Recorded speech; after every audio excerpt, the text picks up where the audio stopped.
were tabled, do you know they took a single vote for all of them when they were when they were not even related in any way? This is Sporty FM. Nathan, what is the business of a delegate going to vote for female president, female ESCO member becoming second vice president? What is the relation or what's the correlation between that and the FA president's tenure extension? Are they the same? Can you take a vote? Can you take a single vote on both matters? No. So in this case, they are telling that agree that the woman becomes vice president, and then agree again that the tenure be extended. They took just one vote instead of tabling all of them one by one, because obviously you can agree that the woman becomes second vice, and then you can disagree. Yes. But Nathan, these FA people, General Secretary Prosper Arisinado, presided over an election where all the amendments were put in one bowl and they voted for one. Post that, I listened. Somewhere in the stream, somewhere during the coverage, I heard him say that, this was something that was done. Nathan, it is not true. Was it at CAF or Nathan, FIFA? it is not true. Nathan, when you go to FIFA Congress, I think you vote on everything. You vote on every matter independently. Yes. They don't lamp it up. It is not true. Prosper Arisinado should give us evidence. You come and give us proof. Even at FIFA, do you know they use a software? So even your vote is secret. So Ghana, whoever votes for Ghana, whatever decision you take is secret. Nobody knows. Yeah. They use buttons, they press buttons, and then you see the results on the screen. That is how it works at FIFA. So what is it? They vote on individual amendments. So if a motion is tabled, you do not lump all of them together and then tell the people that, Congress, vote for the tenure, vote for the vice president, vote for all the other amendments as one. So Nathan, it means that if you are not in agreement with one and you are in agreement with one, you have to vote once. Nathan, why?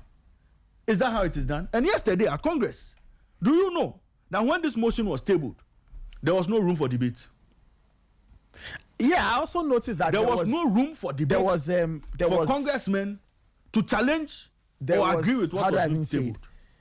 I think Mr. Ralph Jamra wanted to say something and he wasn't allowed. And somewhere, Nathan, in the air. So yesterday, football people went to Congress, listened to the speech of the GFA president, listened to the auditors, listened to the general secretary, listened to the sports minister's representative, and had no room to even say a word. All they had to do was to go and endorse a third term bid for the GFA president, lumped together with all the other amendments. That was what happened yesterday. And you see, the good people of Ghana, you are reading 114 votes too. Look, people voted by hand. It is not as if there was a ballot paper that they voted with. They had to raise their hands with the GFA president and his ESCO members sitting on the high table, looking at you, looking into your eyes, staring into your faces. If anybody watched the stream, you'd see that it's not like we are making things up. They voted by hand, and it was. You can go back and watch the stream. By hand. They raised their hand. That was how the vote was taken. Nathan, in any democratic dispensation, if you want fairness, if you want to be truthful, and if you want your members to vote, especially on matters that are sensitive as this, you cannot take a vote by hand. Yeah. And you cannot lump all the reforms together, all the amendments together, and ask them to take a single vote. Nathan, where is this done? Where is this done? You see, Nathan, this FA, they think they are an island on their own. But by the time some of us test the laws on some of these matters and some of the things that have happened, Mr. Kachadri Simon Okweku will challenge the validity of what he even did at Congress yesterday. The voice of sports. Because whatever happened yesterday at Congress raises lots of issues, especially with regards to how the FA over the years has done everything possible to look good in the eyes of the clubs by giving them gifts, by offering them things just to make them feel that is how they are supposed to develop their clubs or their game. Nathan, when Dreams FC started, when Dreams FC got to the level they've gotten to, did they receive support from the Ghana Football Association? Did they receive football boots? Did they receive footballs? Did they receive jerseys? Did they receive buses from the Ghana Football Association? before becoming Dreams FC. Sporty FM. That is what this FA has decided to be doing. Making sure they please football people by giving them the short end of the stick, giving them petty things, as if to say they care about them. Because there's always an election in mind. Because there's always a vote in mind. All of these matters, we shall put before CAF, we shall put before FIFA, and we shall put before CAS to make sure they tell us if indeed it is right that the shareholders' funds are the same funds that are used to take care of the shareholders, rather than creating an enabling environment for them to grow their businesses and grow their professional football clubs. If you are supposed to be giving them handouts, Sporty if FM. FIFA mandates that you do that at the expense of creating opportunities for them to create wealth, we shall see. All of that to be explained. But Nathan, it has always been one vote or an election ahead of the current exco.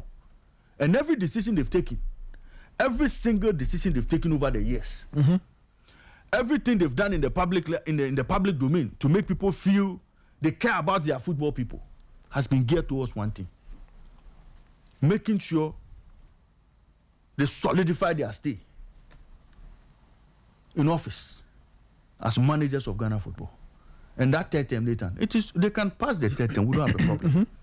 But Ket Edwin Simon Okreku cannot be a beneficiary of this thing that has been done at ESCO. He can say he's eligible. Of course, he's told us that he's eligible to contest. But by that time, when FIFA steps in, we know. And later, you remember the normalization committee? Yeah, I remember. When they stepped in to change the statutes, what did FIFA say? FIFA barred every normalization committee member the people on from the contesting the normalization, elections. they Why? couldn't contest. Why so? Interest. You come in, you rearrange the thing. You cannot be part of that. So election. when you rearrange the statutes to a term of 3 or 4, you want to benefit from it? He's eligible to contest? Is that what Ket is telling us? He's eligible to contest just like any other person will be eligible in 2027? There was something the General Secretary said yesterday, Ray. There was something the General Secretary said yesterday concerning the dynamics of the 3 terms. Right? Concerning the dynamics of the 3 terms. Let me see if I can find that. I think I have the, I don't know where. I need to, because I have it here. I need to get it onto see, I think. yeah, Nathan, so get it on. So Nathan, so this is it. This is it. You see? So this incumbency of Ketu Kriku, he's tried to use that incumbency to get football people to be on his side. How has he done? Voice of sport. He's promised all sorts of things. He's done all sorts of things to get into the minds of football people. And looking at the timing of some of these things, Nathan, even on the floor, even on the day they had to take a vote, lots of promises were coming, and he was calling for applause. And Nathan, yesterday, at every point, he said, "Oh, you are not clapping. You are not clapping. You are not clapping." Nathan, that was the state of the Congress we went to yesterday. And if this is not supposed to serve his self-interest, I don't know what else would. If it is not about the current FA or the current FA president wanting to contest in that third-term election and stay on as GFA president, I don't know how else we can describe this. And we will do everything possible to make sure, that FIFA applies the rules on conflict of interest. He cannot be benefiting from a statute change that he has championed. He cannot be benefiting from, after championing and presiding over this statute change, he cannot be a beneficiary. And that must be underlined. I completely agree with you. I think, Ray, in the FA's thinking, they probably may have found a workaround. Now, that is the voice of the General Secretary. I don't know if my DJ has it, or he'll play it in a bit. But the General Secretary said something yesterday concerning the dynamics of the 3 terms. Yes, he did say that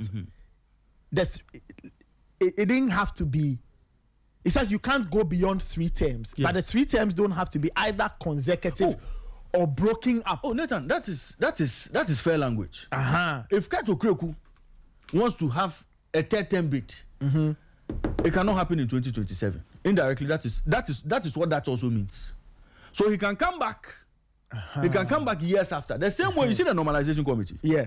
Kofi Amwa today. Yes. Now he can stand in 2027. Now he can contest. But he could not have benefited from that 2019 election after supervising the statute change.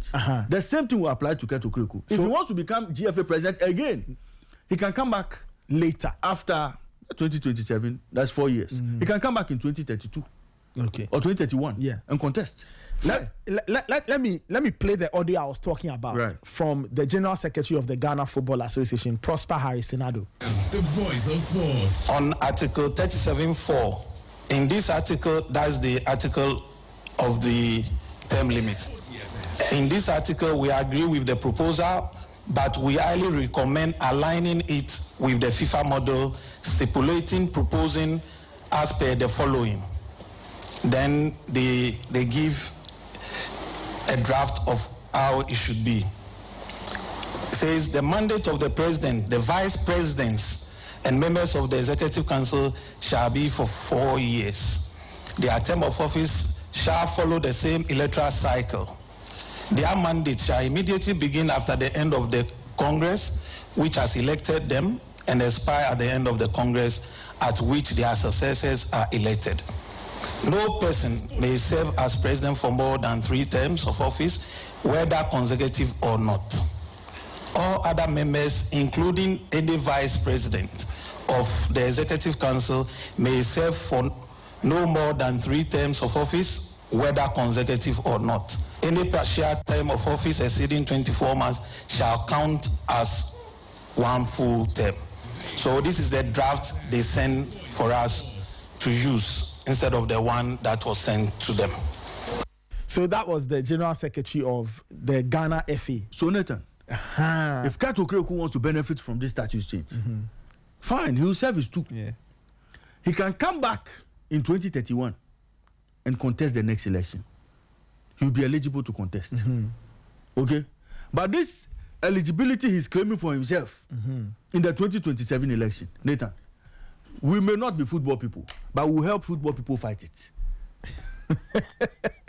Nathan, we will make sure we invoke the proper jurisdiction to make sure this conflict of interest, this glaring conflict of interest does not happen in our game.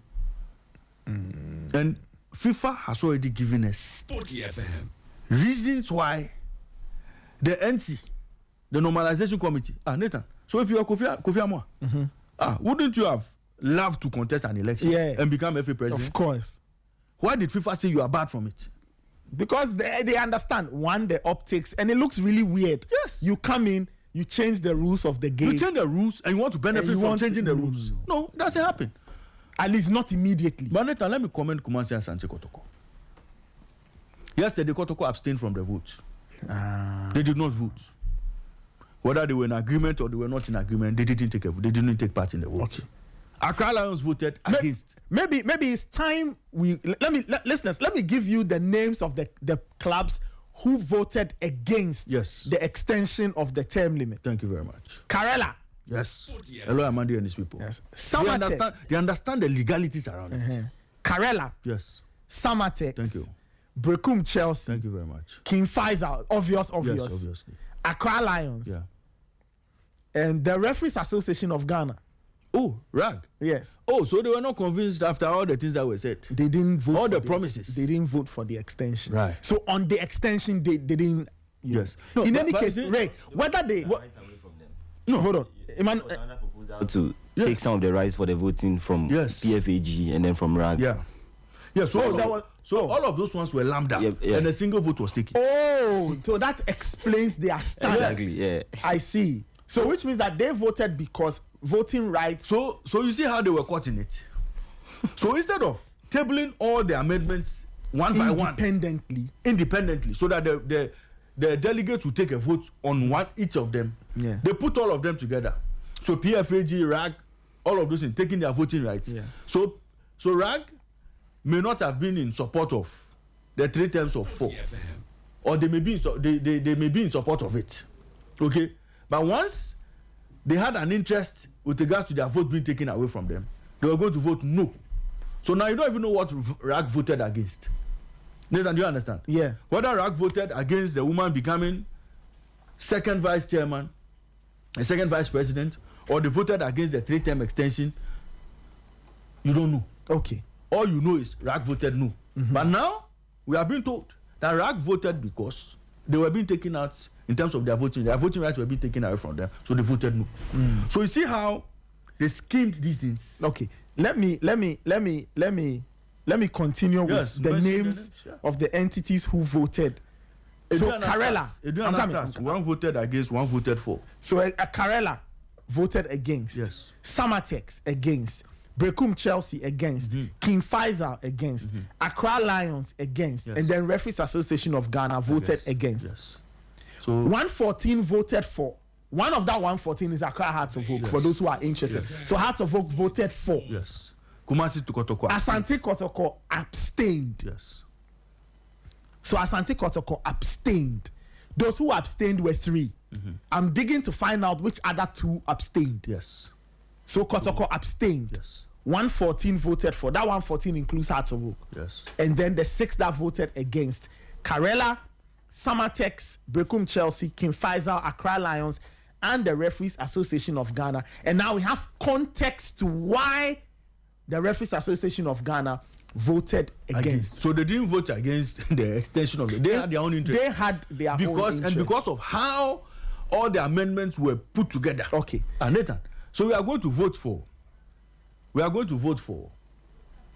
parliamentary and presidential. And they put all of them in one. Go and vote. Clearly it doesn't work that way. They don't separate it. Yes. Let me read something. So they tell you a vote for the president, a vote for the parliament, for the parliamentary candidate. That's it. Let me read something one colleague journalist sent to me. I don't know if I should mention his name or not. No, you just read it. He says, go back to what Sami Enimado said. Some Congress members had issues with the convocation which was sent to them. Now, for members to inquire for an explanation, there was only a medium, and that was to write to the GFA via email. And guess what? The email, according to Sami Enimado, was Never full. went to. Yes. At Congress, you are not allowed to contest any decision, and members are, in the person's words, bullied around to comply with any decision. Absolutely. So if you recall, Raymond asked Henry Asansichum a question last week that why were members not allowed to debate or contest decisions? And Henry said it depended on the matter on the floor. Thank you. What happened yesterday? He said that's what happened yesterday, and you can conclude that this was planned. Of course. Of course. Right? He says that the current admin can bully their way out, but the GFA president is not eligible to contest in 2027. He cannot be eligible. Solid submission by Raymond. He cannot. So this be is eligible from a to colleague journalist. Nathan, he cannot be eligible to contest in 2027 because you clearly be in conflict there. Conflict of interest issues will arise. So all the promises he's been making to football people, buses, football boots, and all. Division 1 clubs, I'll increase your money from 80,000 to 120. You can put all of that under undue influence per the FIFA statutes. Okay, if he was not going to benefit from any vote or any election, we can say he's doing his work. But once 12 clear days to election, all these promises were coming. Sporty. And again, even on the day of Congress, even more. Nathan. In 2027, Kato Kweku should stand for the election. And you see, Nathan, do you know what will happen in 2027? Right. In 2027, we will see him. You see, if he's able to overcome the hurdles that we put in front of him, from FIFA and CAS, if he's able to overcome them and stand tall as the man to run in 2027, Nathan, I can assure you he will go unopposed. When in 2027? Oh, he will go unopposed. Anybody who is eligible to contest will either fail to complete their forms well or be disqualified by the EC, and he will go unopposed. If he's able to overcome all the things that are in front, that are going to come from FIFA and CAS, CAS is the court of arbitration for sport. When we go to FIFA and don't get your response, we go to CAS. And they'll interpret the rules per Swiss laws. And where the conflict would arise. Nathan, we are ready for this. Look, it is not because of anything that Alexander Sheffield decided not to contest a 4th term as UEFA president. You think he wouldn't have wanted to continue? But after extending it to 4 terms of 4, even people within the UEFA governing board resigned when he made the proposal. Because they were not in favor. Okay? Now, when he got it approved by UEFA, when Alexander Sheffield, got it approved by UEFA, what did he do? He walked away. He said, I am not going to contest that election. A new person can start and have a 4-term limit. Nathan, that is how it is done. The inability of the GFA president to declare same yesterday clearly raises issues of what he has planned ahead. And we'll make sure we invoke the proper jurisdiction under this. I thought they said we shouldn't go to Ghana court. Of course, we won't go to Ghana court. We'll go to the people who have oversight on what they do as a member association within FIFA or under FIFA. Nathan, I rest my case. But you see, they should continue going to Congress and be raising their hands in front of the high table. If that is what we want to continue with our football, if that is how football people want elections to be held, they should continue. They being the highest decision makers at Congress are still stuck in Stone Age ways of doing things. Raise your hands to vote for a motion. Show by hands those who are in support. Nathan, that is what we are doing today. Modern trends, modern times. This is what we are doing. Show by hand. Even class prefect these days, school prefect, you don't show by hand. We vote and we count the votes. 754. All right, to get a very interesting understanding of what happened on the ground, Emmanuel Ayamga, he was part of our strong team that we sent yesterday. He was part of our strong team that we sent yesterday. We'll get their thoughts. We'll also see if we can get some more reactions to whatever it is that happened yesterday at Congress. Tell football people yesterday when they went to watch soap opera. They were sitting there, you can't ask any question. You can't say anything. You just listen. When you finish, you go. Yesterday, I found the reactions. When they finish, they go and do item 30. When they finish, they went to eat. They went to eat big tilapia and banku. When they finish, they went to. A section of the public seem to think that we shouldn't talk about. We shouldn't talk about the Congress, right, and all of that. Emmanuel Ayamga, you were there. Just run us through all that happened, right, and then maybe I can have your take on whether or not you think we should even talk about it or we shouldn't. Okay, so yesterday I went there with Immortal, Kelvin, and then Abigail to cover the event. We got there around 8:30 thereabouts, but we were told we couldn't enter because we had to wait until around 10:30 to 11 before they would open the main gates of Ghana Soccer Center of Excellence for us to enter. So we waited outside with a couple of other media outfits who were there. And then around 11, we were allowed to enter. Not in the ET Mensa Hall, but in the inner perimeter of the Ghana Center of Excellence, just to observe things and then see other delegates arrive also to come and cast their votes and then to deliberate on whatever they were going to talk about in the proposals. So that was what happened within the first 2 to 3 hours that we were there. And then around 11:20, they started entering. But of course, everybody knew beforehand that they would not allow journalists to enter. So, we found some places to... There were a couple of chairs, around 10 or 15 chairs under a canopy. So those who went there earlier or those who wanted to sit, sat under that canopy or under that shade. And then the rest of us had to find our own way. I mean, people were scrambling to find places to ease themselves, to urinate, because the urinals were inside. Oh, yeah. Oh, that's a fact. So people had to go and pee in the bush. No, I'm not. I didn't say that. I didn't say that. But I'm saying I met a couple of people who were struggling to find places to pee because the urinals were inside the halls. And outside, they couldn't find anywhere. So where did they eventually? I don't know. That one you have to ask them. But you yourself, where did you pee? I peed before I went there. So when I was there, I didn't even.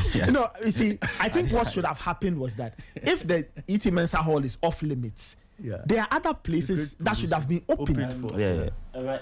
it wasn't extremely off limits. The urinal was on the left-hand side, and the entrance, the hall is on the right-hand side. So you could get access to exactly. the So you just had to ask, but because the barricades were there, and then they were not allowing us go beyond the barricades before the congressmen or the delegates started moving in. Many thought that place was out of bounds, as in the frontage or the corridor of the ET Mensa Hall. So it depends on you. So myself and Immortal went to use that facility because we asked, please, where can we locate the urinal? And then we were showed. When we got to the front desk, we asked them, where is it? Because we knew that the the right-hand side was where the hall, like the main auditorium is, and then the left-hand side has, the kitchen, the storeroom, and then the washroom. So we just went to.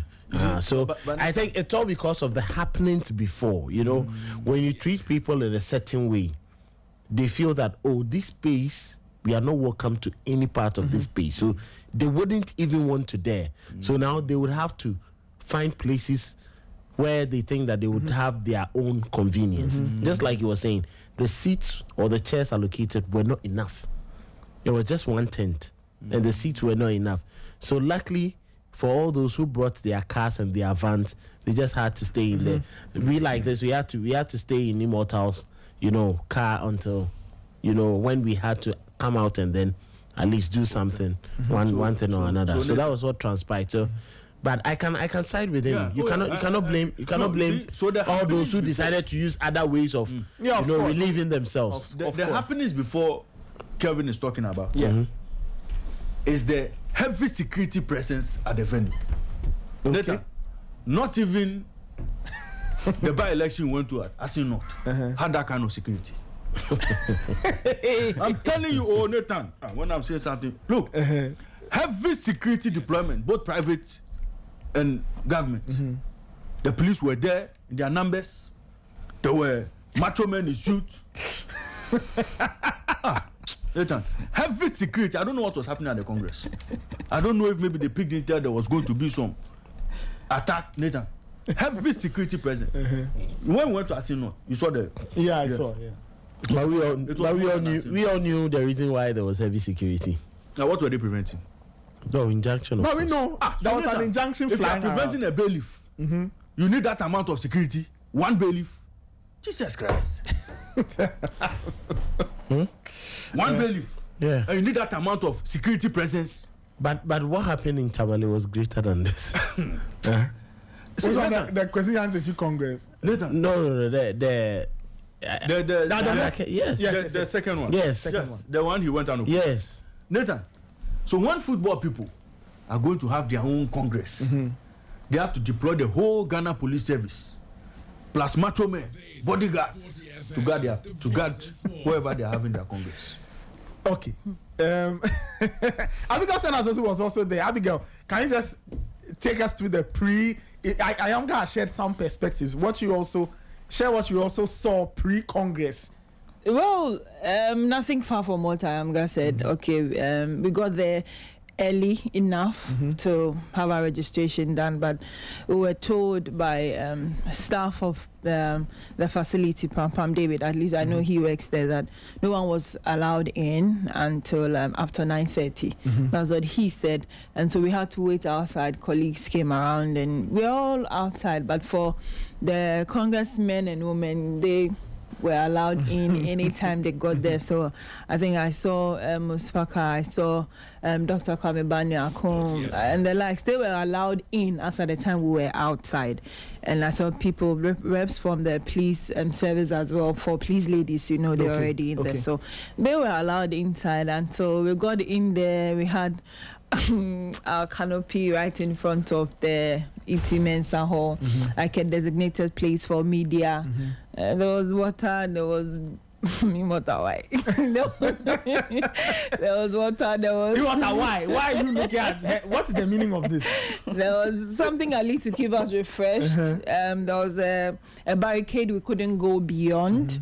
Yeah, like Kevin was explaining, there's a washroom just around that place. Because that used to be... It's normal. That's normally the dining hall when the national teams are around. So there's a kitchen, there's a washroom and all of that. So there's a washroom that can be used. And a lot of the media, we showed up, we were there waiting for Congress. We were able to at least get some of the delegates to speak to ahead of Congress, get their expectations and all of that. But most of them were lip tight. They didn't really want to say much. They were signaling, saying they wanted to wait until after Congress. So nothing really serious before Congress really started.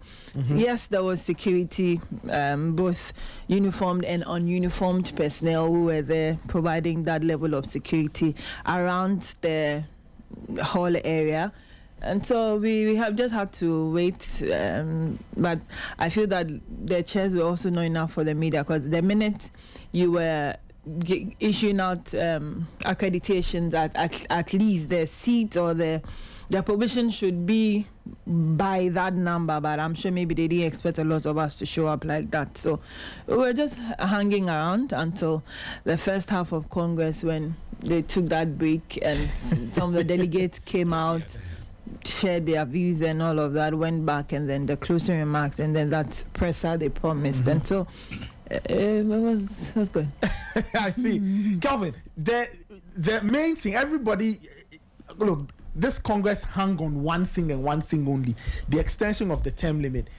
What was, when all of it ended and people came out, you were there, what was just the general atmosphere or the vibe you picked up from how people were reacting to the decision? They were okay. They knew whatever was going to happen. So okay. there was little fuss. I think the only person who expressed some bit of worry, Ralph. And I think it was very clear because of what transpired in there, and also Eloy. But as usual, Eloy, you won't see Eloy in do I say a violently expressive mood. He's always calm, and then he would say whatever he had to say, and then he just left. So you could see some interaction, but it was normal. It was just that let's exchange pleasantries after a whole like 4 hours of staying indoor to make decisions and all that. So it wasn't really anything. That people were just exchanging pleasantries, talking about how they were going to play or get into the new season. Some were also talking about business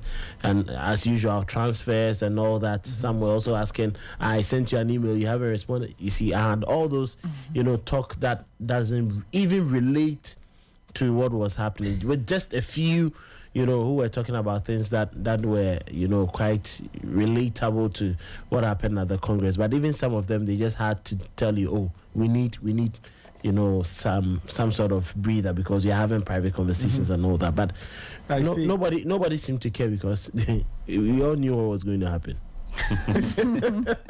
I am that you did anything strike you post-Congress, people's reactions, just from your own personal perspective? No, I think the reaction I had from them was that, like, most of them were happy. Obviously, they were happy. They were in a buoyant mood, because they knew what was coming. Especially when it came to the prize money for the Premier League clubs, even the women's reps.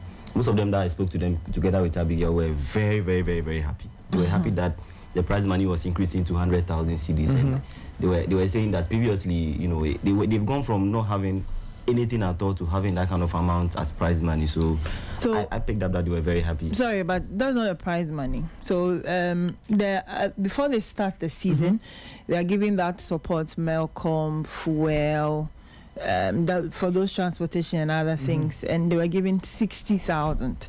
So that is what has 60,000. That is what prep for the season. Was to prep. So that's what has been increased to 100,000, and they'll get boots as well and balls for to cushion them. Ladies. Epiphany, Prosper also. We spoke to their owner, and he said this is the best feeling he's had since he entered into football as an owner. So I can understand where he's coming from. I do understand him. For someone who was doing his own business and decided to venture into football, I think I have his permission. He was one of the two people who wanted to buy Fabulous Ladies. Oh, okay. But it didn't happen, and then he decided to then let me start from scratch. That is when he started from Division 1, like some 2 seasons ago, and now he's in the Premier League. So you're comparing him. This is literally he is new to this, because like he said, he's always had that feeling that he's buying boots for literally everybody from his pocket. So if somebody is coming to relieve you, it's unfortunate, but it is not that rosy with a woman. And so it brings me to something that Madam Esitego just drew my attention to. You know that U19 policy that has been introduced at the latter part. Yes. At the latter part, with the Women's Premier League, I'm seeing age restriction of the ladies should be 20 years and above. This one, they will all have to go on an appeal because our girls are 14, 15, 17, and they are the ones that make up the junior national team. So if this happens, it will be very difficult. She just literally drew my attention because I thought it was across board. But for the women, I see that demarcation now that their players have to be 20 years and above. And this is part of our world. I'm sorry, lawyer, you'd have to look at this again. It won't work. Else, most of these clubs will fold up. Wow. Because the girls are that young. Look at Christiana Shaku of Ruth Sisters. So imagine if Ruth Sister had qualified. It means she can't play in the league because she's 16. I see. And by the time they qualify, she won't be 20. That's what I'm saying, that they played in the Division 1 playoff. So imagine if Worcester had qualified. Then it means we'll not get a lot of those girls. So maybe they'll really have to look at that age limit for the women. Unfortunately, we'll have to really look at 20 years is too much. Even if it's spec that maybe 15 or 16 fine, but for 20, it will be a lot of the clubs will fold out. Let's go back a few steps. Nathan, let me draw attention to something. Look, if a club owner is excited about the fact that the FA is going to provide his club boots and footballs, clearly that club owner has no business in football. And this is what the FA likes. You see, instead of putting in proper mechanisms to make sure whoever decides to invest in football has the financial muscle to run a football club, they go to bed on those laws. Okay? Club licensing regulations, they go to bed on that. So that Sporty FM. the clubs are in a position where they are weak. Financially, they are not stable. Then, it gives you, the federation, an opportunity to now give them gifts, handouts, to make it seem you care about their interest. Okay? But ideal situation. Clubs should provide their own stuff. If you have money to start a football club and have money to recruit players, take care of their welfare, it should be financially sound enough to get them boots and footballs. But Nathan, he didn't say that he's not sound. No. He's just appreciating the fact that somebody has come in to help. But that's what he said. That is where the catch. We all need help at the point in time. You can't discard some of these things. Ideally, the work of the FA is supposed to create an enabling environment for these clubs to create wealth. Okay? Using that same product, the Women's Premier League. To make so much money that they can take care of. They can take care of themselves. You get it. But for their own intentions, Nathan, they are happy to see the clubs where they are. So that it is the handouts that will keep them afloat. It is the sponsorship they'll go and bring that will give them small money and they'll be excited about. When they should be doing even extra, more. You're talking about TV right here, you're talking about securing mega deals for them. But no, we want to see the male clubs, the female clubs, handicap. So that when we throw some small coins at them, they feel that we've done so much for them. And when it's time for elections, when it's time for votes, they can reward us because of what we've done for them. But that clearly seems to be the logic of how we run our football here. I totally agree with you, but I'm just saying that, so what if the FA says that, okay, once a while, we just want to do these things for the clubs? Nathan, the timing. So you see, again, you pay attention to the timing. You pay attention to the timing. The last time we had boots being distributed or no, it was close to an election. And the trick seems to have repeated itself. Nathan, look, you see, these football people, some of us have sat down to analyze how they do things. Okay? Especially those leading the FA. It is almost like this is the trick in the book. And this is how they have to go by it if they have to hold on to power. And they like where they find the clubs.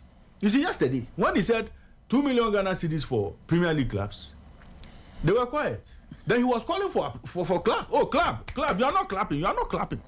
Nathan, you see, some of these things, 2 million Ghana cedis, and everybody says that, oh, this is the best we've seen in Africa. Everybody will be talking about it. Does you know how much the winner of the South African Premier League takes?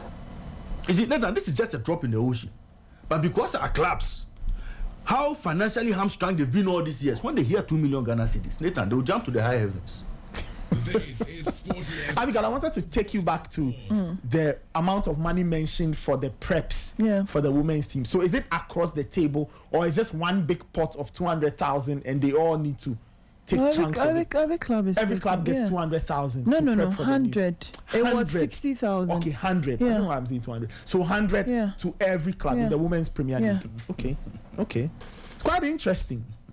Yesterday, lots of financial incentives were mentioned. Some of the amounts were crazy.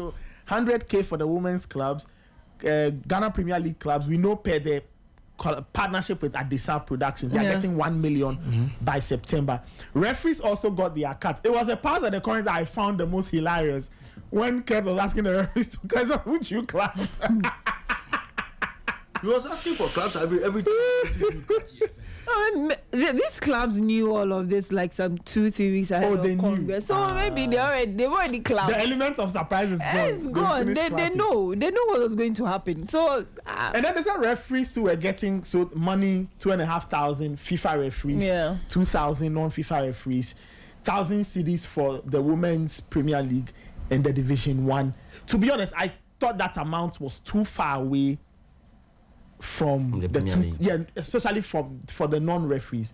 I think that they should have been upped, if like even 1,500 for Division 1 referees and women's Premier League referees. I thought 1,000 was a bit too low for me. Which one? The women's Premier League. The 1,000 yes, 1,000 cedis per game for the referees. I thought that was low. We've come from somewhere. I think there is an appreciation there, but I think that there is an appreciation, but I think that it should rise. But when you talk about the sponsorship and how attractive one product is as against the other, it's going to be quite difficult for you to have the same level. And this is almost like if you have 1,000, it's almost like it's half. It's the Premier League, it's the FIFA referees who are taking 2,500. Yeah. But those who are not FIFA standard are taking 2,000. So it's half of what the men are taking. Yeah, that's what I'm saying. I thought it's an appreciation. Yes, I thought it's an appreciation. I just hope that the STC, all those the transportation reliefs would work to perfection, and then the accommodation and other. They get is it a 50% discount? They get a discount. Yes, they're going to get discounts. Yeah, they're going to get discounts. 50% discount. Yes, that is what it has been. So referees get half the fare. So if you are from Kumasi to Accra, 120 Ghana cedis, you pay 60 Ghana cedis, and I think that is cool. If you are paying 60 out of your 1,000 per game, all they need to do is to be regular enough so that they can get international assignments. The payments will have to be on time, though. If a referee like Juliet is officiating some Division 1 games, big games, I expect her to be aiming for the Women's Africa Cup of Nations, the Women's Champions League, get into some of those big games. That is where you make money. Your money. Yeah. So on the local scene, they must excel. They must that falls on them. Exactly. They will have to perform well. When you perform well, we've been criticizing Joseph Lamte for whatever reasons. But sincerely, if Joseph Lamte is handling a game, I don't know how many decisions you count him as he's made wrong, unless it's those diabolic things he will do outside. But if Joseph Lamte is handling a game, trust you me. Not just him. They all know the right thing. You get it. They all know the right thing. Just do it. And when you get to the highest stage, you ask yourself, Daniel, we complain about him not officiating big enough. But when he's handling a game, you just see the command and the decisions. Maybe there are times certain 1 or 2 indecisions coming. But when he's handling a game, you just see that, come on, this is a referee who knows what he's doing. He knows his job. So I just hope that they would also, uplift the game now that there is better production coming in from APL, as promised by the Football Association and APL themselves. Hopefully, the referees can catch that eye, and then the assessment would also, be better, because now the review panel are going to meet about 3 times in a week. Yeah, they said only 3 times. And the their broadcast decisions are final. And the broadcast is going to ensure that they're going to have recorded versions of every game that is not broadcast live, to ensure like we have the highlight shows and all that. So at least the review panel can have proper footages to work with and then make decisions. So if you have these footages and then we review, and then CAF wants or the referee assessor wants to referee, you know that it will be easier for you to have them and assess them. So yeah. But Nathan, some of these referees have made us understand that this job or what they are doing on their side is their hobby. We shouldn't make it look like it's their everyday job and we have to pay them adequately. That's what they say. They say it's their hobby, and so if you are enjoying yourself doing what you like on the side, some of these things will come in and support and all of that. I have a problem with it. I don't know why you see, if you treat it as a hobby, then it means you not take it serious. Oh, the fact you are being paid for it. I can understand if it's a side job. But yes, we can call it a side job. Yeah, but a hobby is. Maybe they have to change that wording because they used it. Because hobbies and we have adopted it. They call it a hobby. They call it that a hobby. You can't use someone's investment. It's a serious side business. Yeah. It's a serious second job. It's a second job. Because globally, you can't say it's a yes, hobby. when you look at the profile, even in Ghana, there are referees who are police officers. They are all having their first jobs. So it's a second job. I'm not the one saying it's a hobby. They said it. They said it. So Abigail said they have to change that. They have to change that wording. They said it, and I'm working with it. You remember our good friend Kut? The one who was called. Yeah, David Kut. Yes. Premier League. These days, he does delivery. It's because he's been. These days he does delivery. Because it was a full-time job for him. Because most of the referees that the PGMOL pick. Yes. Are they full-time referees? They make sure, as much as possible, your focus is on officiating. Mm-hmm. Okay. So you are taking time to learn the rules, to keep updated as much as possible. And they pay you good. They pay them very well. So if they throw you out, you have to go and look for another job. If Kut had maybe another occupation. I remember, at a point in time, Howard Webb was in the police. Yes, but at a point in time, from what I'm reading, from 2001, in England, the Premier League refereeing job became professional. So from 2001, they were full-timers. Yes. You see? So when you lose a lot of them, because a lot of them are security services. The time to focus. I mean, if it's a hobby, and I go and I make make mistakes here and there, I can't be bothered. Then not all of them aspire to become FIFA referees. Yeah. You understand? A lot of them want to stay where they are.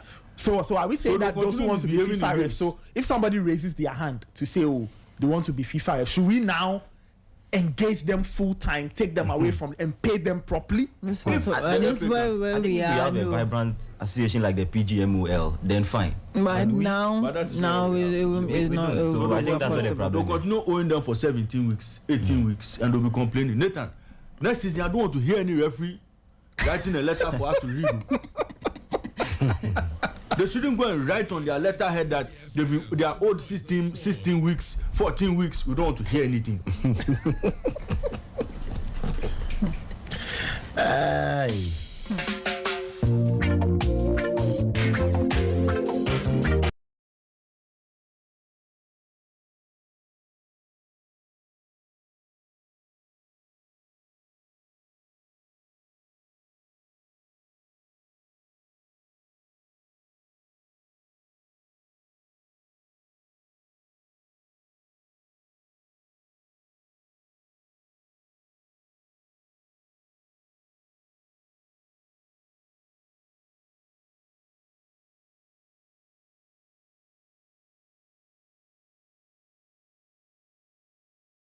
Zero 054-257-1061 054-257-1061. There are lots of WhatsApp messages. We'll get to them in a bit. But we have been joined by the former Vice President of the GFA, George Afriyie. He's a football person, part of the Football Republic. Let's get his thoughts on the Congress and what he makes of everything that's happened there. George, good morning. Thank you so much for joining us. Welcome to the Sporty Breakfast on Sporty FM. Nathan, good morning. Long time. Sir, long time. How are you doing? Yeah, I'm doing well. I hope you are all doing well. Yes, we are fine. We are fine. Thank you so much for speaking with us. First question, your thoughts on things that happened at Congress yesterday. I've watched the pictures and videos. I didn't see you there. I don't know if you were there, but what did you make of everything that happened yesterday at Pram Pram? Nathan, thank you, and good morning to your cherished viewers and listeners. Yes, I was not there, and I took a position not to go, even though I had an invitation to go, but I decided not to go because the way our Congress has been structured in recent times, especially under Mr. Keto-Kreku, I think that it makes no sense for me to appear there. My reasons are very simple. They are trying to copy, the leadership of the FA now are trying to copy what pertains in FIFA and CAF. But trust me, FIFA and CAF congresses are quite different and unique in character, because in those areas, it is countries that are represented. But when you come to a member association having its Congress, I personally think that it should be an avenue to take stock of what has happened or what has transpired throughout the year under review. And so you don't go to FIFA Congress and think that it is done in FIFA Congress this way, and that when I come to my country, this is how I want to structure the Congress. And I can take you through. Okay. Now you go to GFA Congress, its activities report are read by the General Secretary, or is read by the General Secretary. The President gives his speech, audited account is explained, and if there's an amendment, we vote on it. Even on an amendment, the issue is not able to be debated, and then a decision is taken or a vote is taken on it. So if you have such a structure, it is as good as me sitting at home today reading the President's speech, reading the General Secretary's speech or the activities report. I already have a copy of the audited account. So what is the essence of me traveling all the way from here to Pram Pram to go and listen to the speech of Mr. Keto-Kreku? I don't think that I should waste my time to do that. Now, the way the Congress has been structured, also, it says that if you have any issue at all when you receive the convocation document, if you receive the convocation document and you have any issue at all, what you need to do is to write to the General Secretary raising the issues. Now what they are doing is that certain people has been targeted. So knowing very well that this document that we sent, this club A, B, or C will raise issue. You send an email to the FA and it will bounce back. This is the level of we have got into. Now, the last one, the last straw, which I've even heard, I heard yesterday and I continue to hear it this morning, is that the media were prevented from entering the Congress ground to even, you as a media, you always go to observe. No media man go to Congress to take part in the deliberations or discussions. Yeah. And if it has gotten to the level where when it suits them, they quote FIFA. Who says that FIFA media men are prevented from covering FIFA Congress?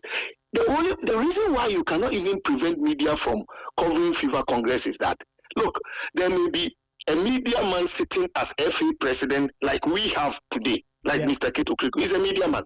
So if you prevent people from the media from covering FIFA Congress, the man sitting there himself is a media man. What if he has a media outlet where you leak everything to them? It makes no sense preventing media men from covering our Congress. Then in another breath, we come to seek the media support to promote our games. What are we doing?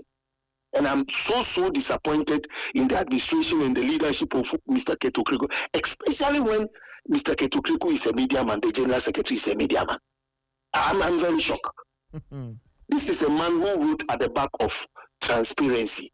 The hallmark of my administration will be transparency. That's what is captured in Mr. Kreku's manifesto. I'm so disappointed. Interesting thoughts there. Anyway, let's proceed with the interview. George, there was something that happened yesterday. My colleague Raymond mentioned it. I also observed. A few other people have commented. there were several amendments that were proposed, but in the end, all of us observed that there was one vote that was taken to cover all the amendments. You have had several experiences at the Congress. Is this something that happens often, that we bunch amendments together or proposals together and then we cast one vote on all of them, or they have to be divided into smaller parts so we vote on each one?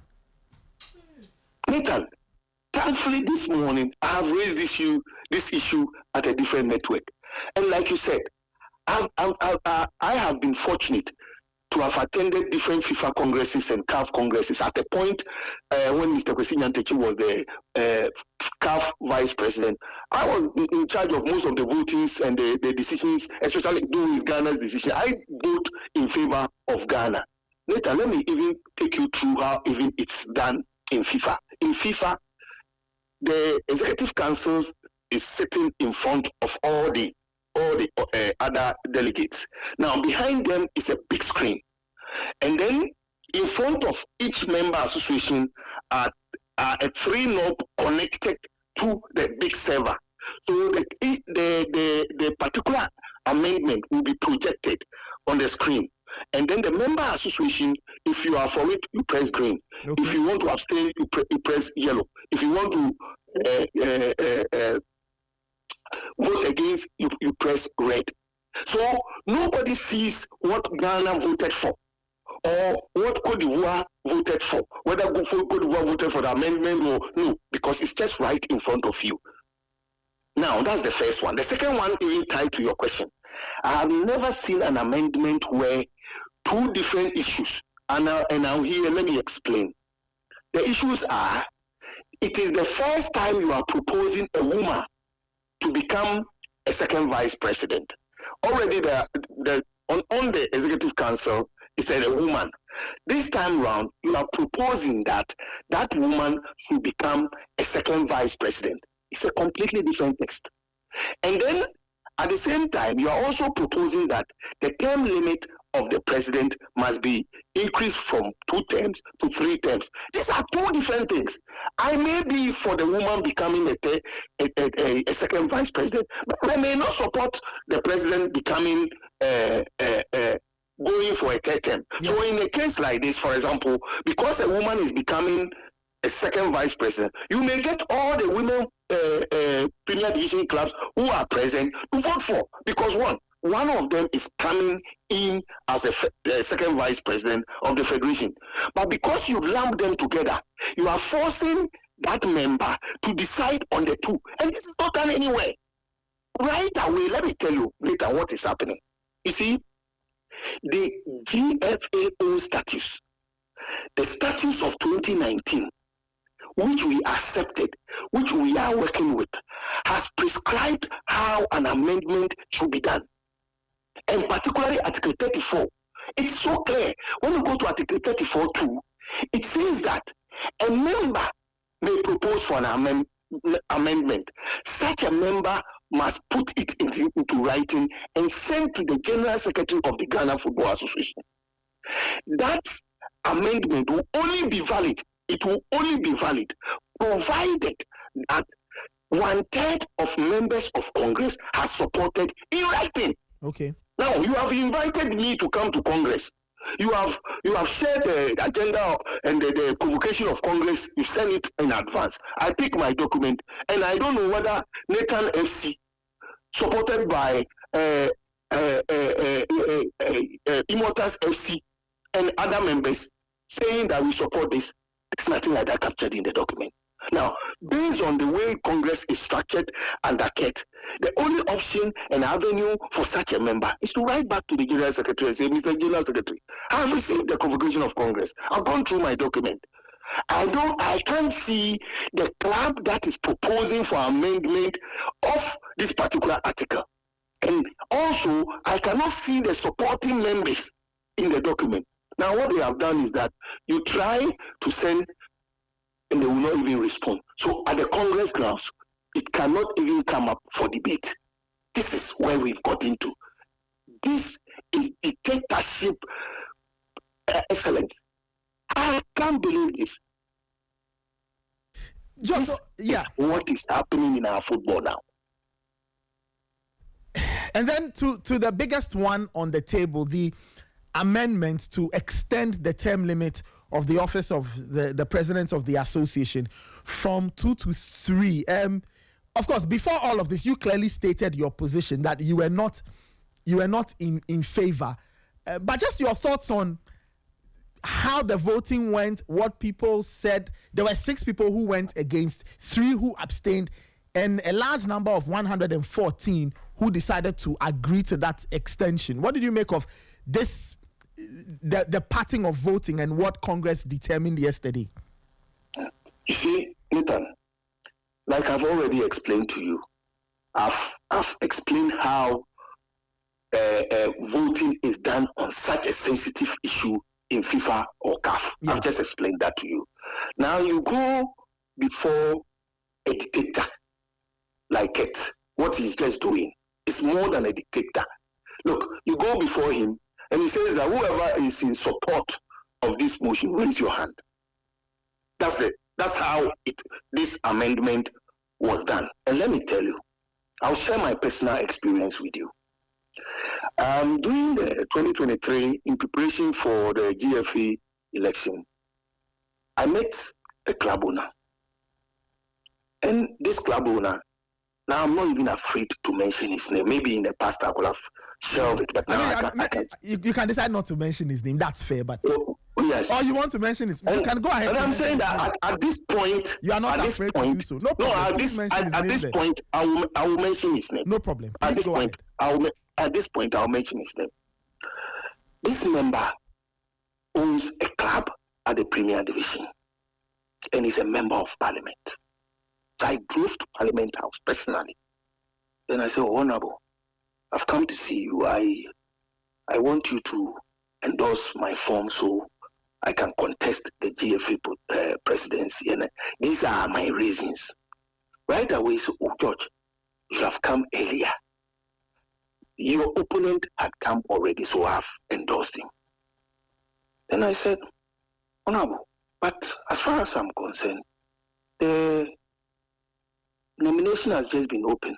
So how on earth would my proponent, or he came early this morning ahead of me. He said, He didn't say anything. He only said, Then he left. That's all, Honorable. Thank you for the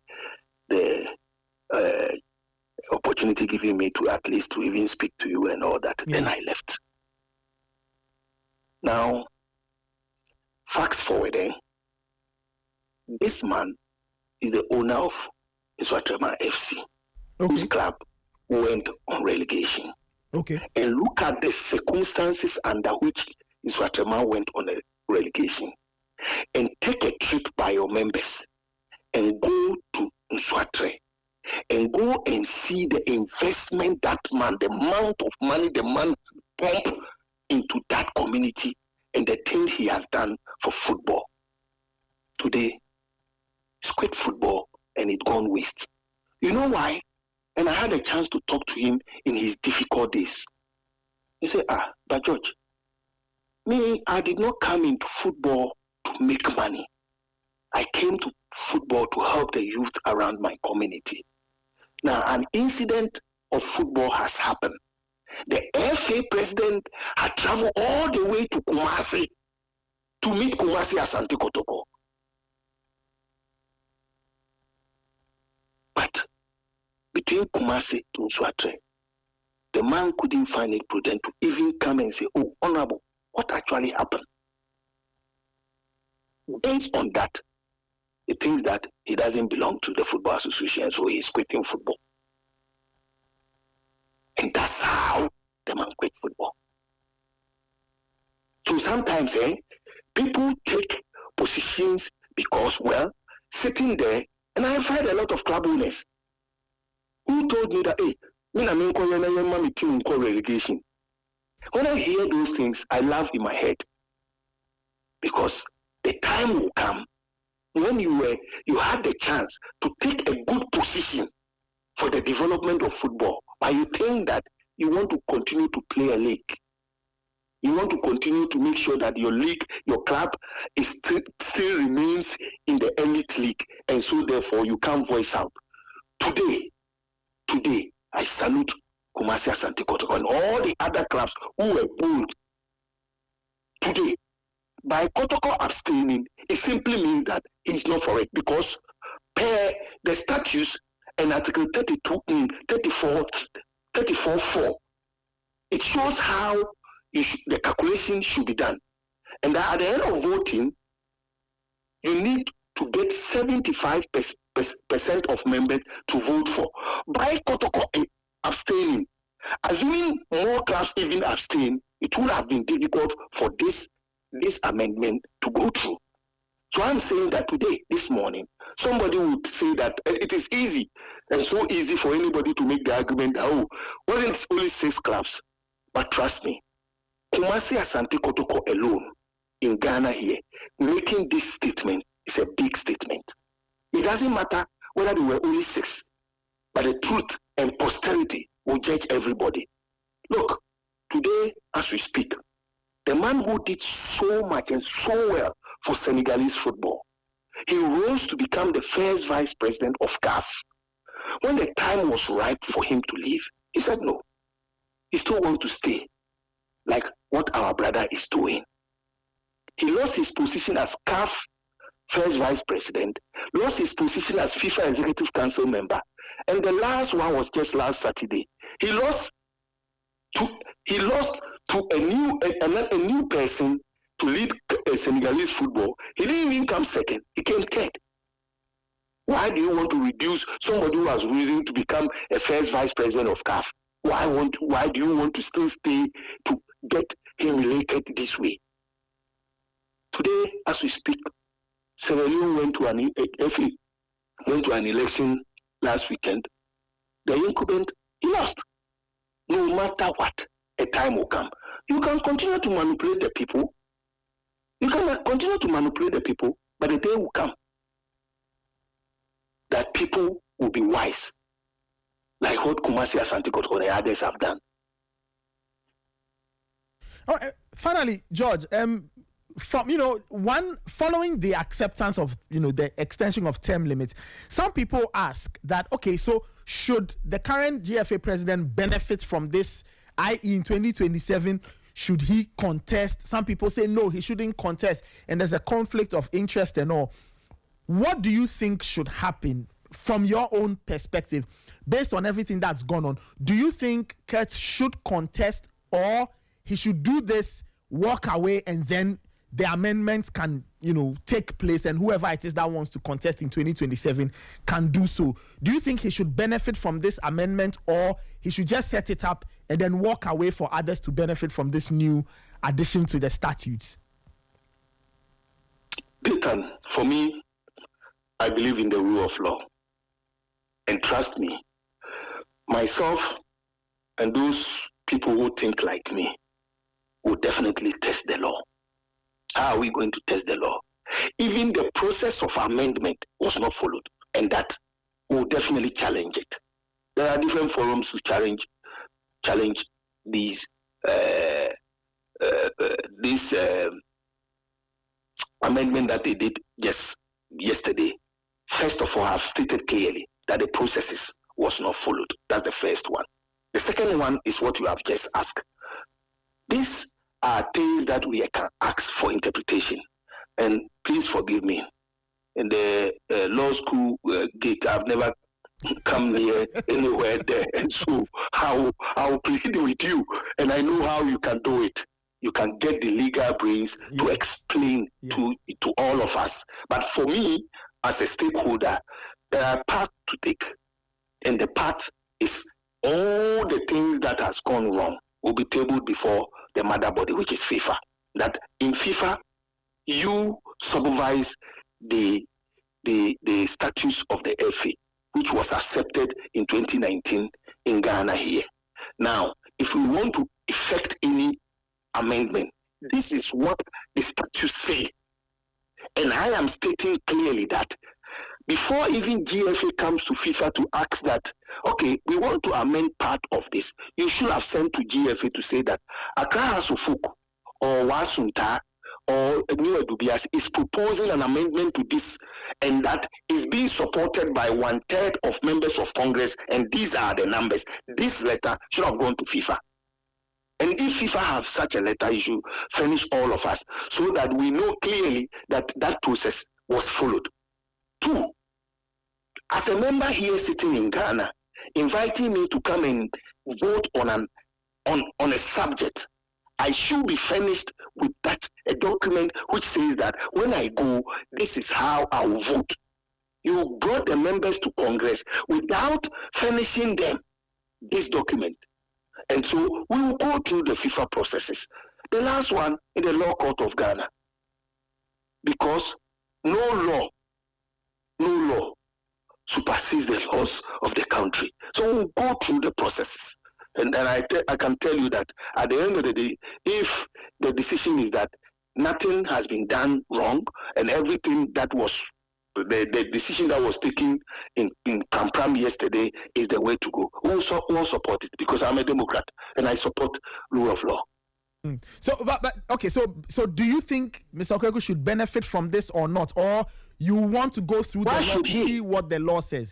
Oh, exactly. Why should he, per the layman's way of thinking, why should he? Because as far as I'm concerned, in this country, we've made to understand. And it's not only, you see, Nathan, Kenya practice the same regulations as us. Yeah. In fact, I will forward you the Kenya statutes. I'll send it to you. Okay. For them, it is strict 2 terms, same as us. Now, the last Kenya FA president, Nick, tried to change as it has been done now. He didn't benefit.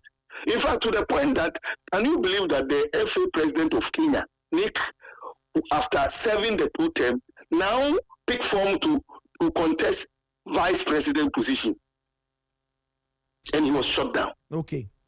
Yes, Kenya here. You can get any of your media. I mean, I know your tentacles are long. You can call a correspondent from Kenya and they brief you on all some of these things. And some of us are aware of that. So in the coming days, it's going to be very interesting. All right, George, thank you. Thank you so much for your time and your comments. Really appreciate it. And my colleague Raymond Yamado says he wants to say hi. Ray. George. Yay, fireman. Ray is the fireman of sports now. Oh, no, bro. No, Ray. I'll pass by the studio one of these days. Sure. Later, you need to invite me. No problem. This is already an invitation. So whenever you can, please come. Okay. I'll pass by. Have a wonderful morning, bro.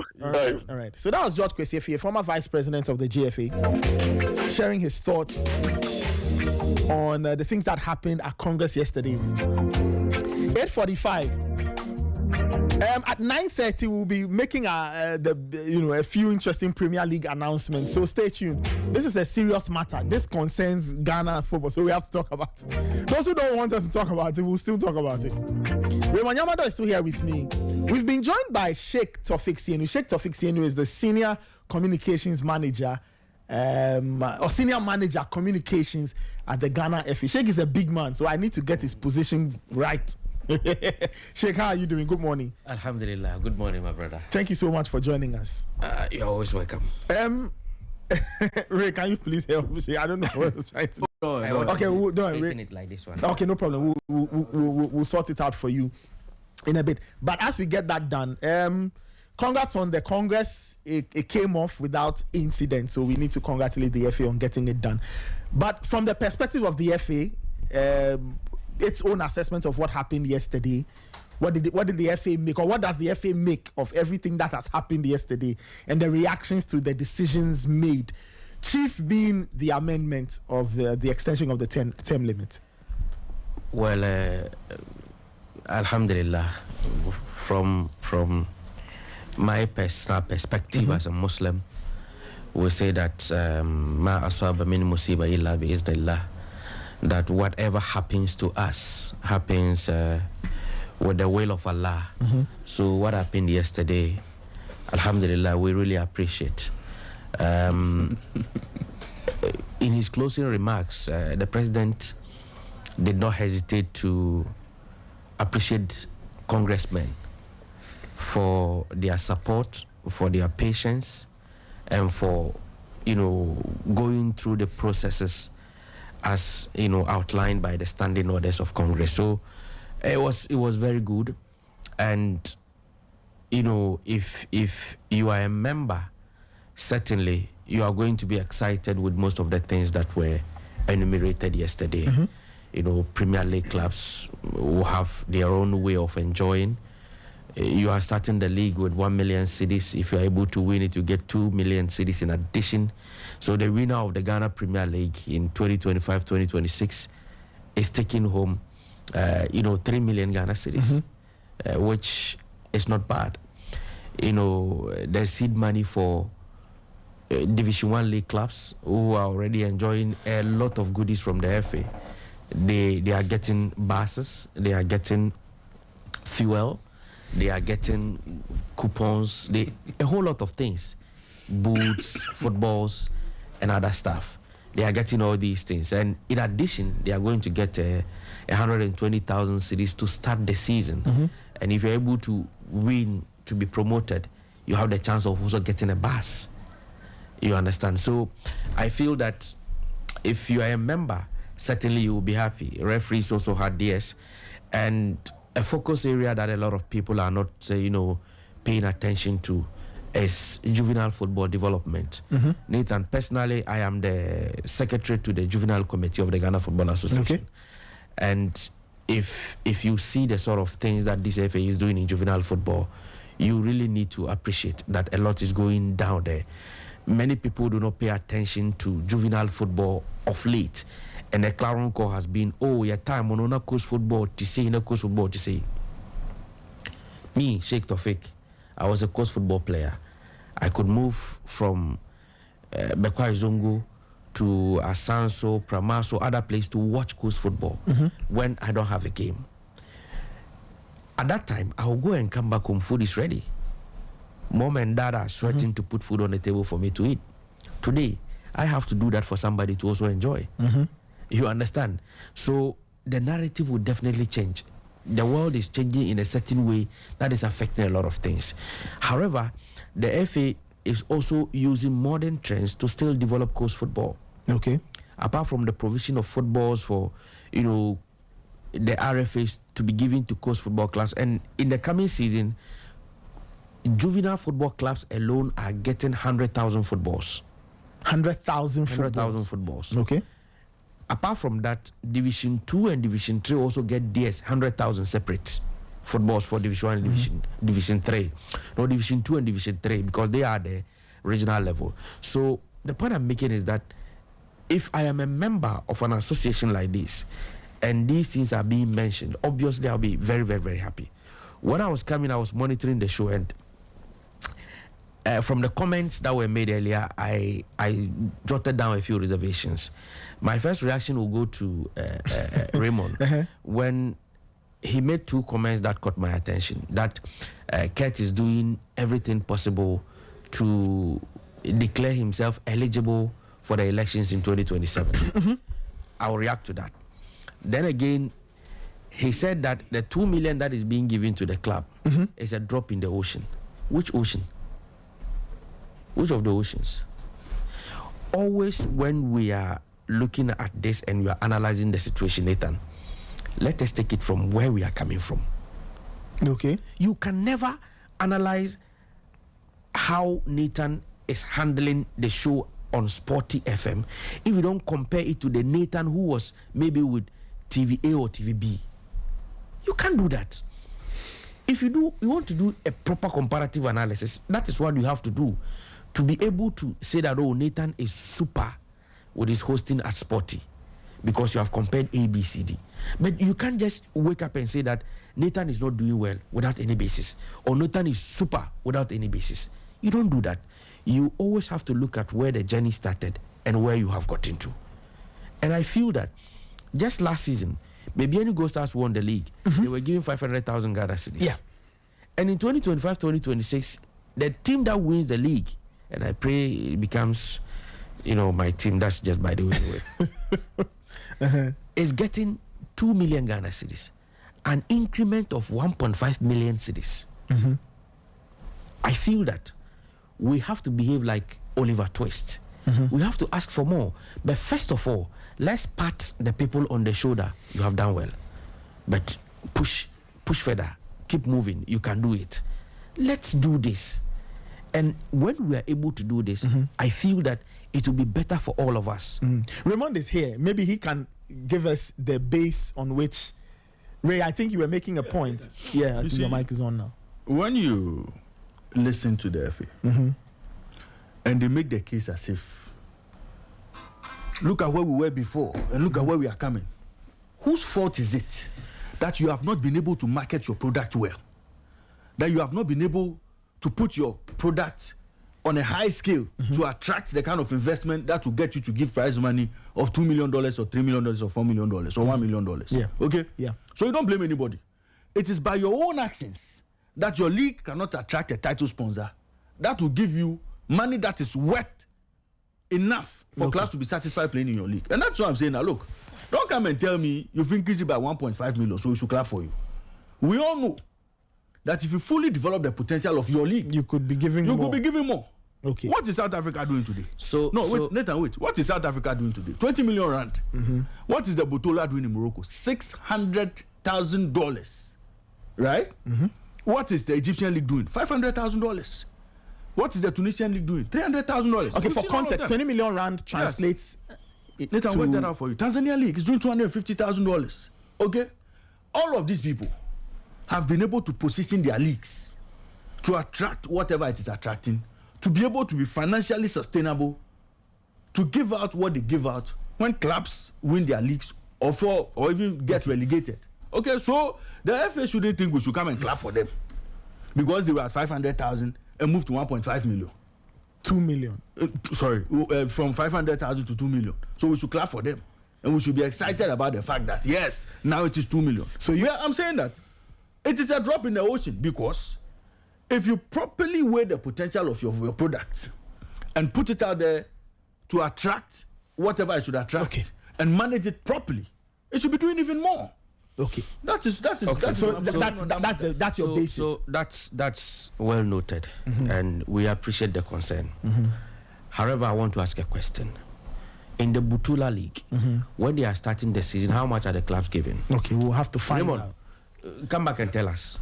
You see, in the Butula League, when they are starting the season, how much are the clubs giving? You see, Nathan? Wait. Okay. Wait. I'll answer that question. In the Egyptian I don't League, want us to because we have other things. I'll address then that. you can proceed. In the Egyptian League, when they are starting the season, how much are the clubs giving? You understand? So, in quantifying all these things, I have told you the winner of the league already is taking 1 million cedis. The winner of 2 million. No, wait. 1 million for the start of the season. Yes. And 2 million for winning the league. So in all, how much? 3 million Ghana cedis. 3 million Ghana cedis translate to $285,000. Now compared to the list of countries that you mentioned. Hold on, but Sheikh, do you know that if you do the math that way, then you are being a little unfair. How? Because when you have to decouple the two amounts. One amount goes to prepping for the league. Okay. One is, and then the other amount and the other amount is what you get for winning the league. Absolutely. So I don't think that in our computation we should lump. Nathan, you know why I lumped the two? Where you are mentioning, in comparing to what we are having here, they are giving nothing at the start of the season. Do we know this for a fact? Nathan, yes, we know for a fact. And you know why? And you know that why? in the Botola League, they are giving nothing at the start of the season. Nathan, Let us not forget. Wait. You know why? No, you see, don't throw that in anybody's eyes. Wait. Sheikh, very good. Okay, you finish and then read. You see, before I became a communicator or a communications manager for the GFA, I was like you. I was a colleague journalist. Yes. The whole Ghana. I was the first journalist to have visited Morocco, the facility that they are doing there. Very good. So don't let us not come and sit here and talk as if because I belong to the GFA, I don't have information. I have information. Okay. Good. So Nathan, the point I'm making is that anytime you are taking a step, a journey of 1 million miles begins with a step. So first of all, the point I am making is, if the FA today is giving the winner of the Ghana Premier League 2 million Ghana cedis, let's appreciate it and encourage them to do more. But let us not make it appear it is nothing. You get my point. Let us not make it appear it is nothing. The Butula League that he's comparing, the South African PSL and the rest. Please go back 5 years' time. Was it $600,000 that he's saying? I'm sure 5 years ago it must have been different. So it is a step. We are moving. We will get there. Look, if you go to Morocco, Fawzi Lajar, he is the budget controller of Morocco, and he is the FA president of Morocco. Yes. He, in fact, I don't want to say he does what he wants with football in Morocco, but it's nearly almost like that. Yeah. He's been handed, so he has almost like he has the free will and the liberty. It is good that every animal looks at the elephant to grow fatter. But when we are doing that, we have to understand that it doesn't take a day to be fat. It's a process. Yes, it doesn't take a day to be fat. You can eat all the food in this world in a day. You cannot be fat. But you have to be consistent, continuous. Eating bad things. Exactly. Doing bad. So if we are coming from 500,000, you've gone to 2 million. 2 million. But do you concede that the potential of the Ghana Premier League could be greater than this? Okay. So I love the word you use, could be greater. Yes. It's possible. And for me, whether it is even greater at this point than what we are having now, we still have to work towards it. Okay. So there's still more work to be done. We still have to work towards it. There are a lot of things we need to improve. Processes have begun. A lot of things are changing. And as we keep moving, look, 3-4 years back, I was a club owner. BYF Academy was my club. Yeah. So you were going to Congress? Yes. In fact, when we went to Congress in 2019 and decided that the statutes that the normalization committee presented, we need to amend certain regulations, including the tenure of office that has become a topical issue today. I was a member. And we all agreed that, okay, let us accept for them to move. When they move, we amend. Today we are amending, it has become a problem. You understand? I was a member then. In 4-5 years ago, managing BYF Academy was a big issue for me because it is me. But today, if these conditions, no, I've sold it. That is Nations FC now. Oh, I see. Yeah. BYF is Nations FC now. Okay. But if it had been today, with all these conditions, I get to the top 3, I have a bus. I get fuel, 15,000 cedis a month. I'm giving boost 30 pay every season. I'm giving footballs plus 120,000 cedis. Nathan, come in, Tom. What will I say? Sheikh, let me. So, Nathan, quick. You understand? So we have moved from a certain place to a certain place.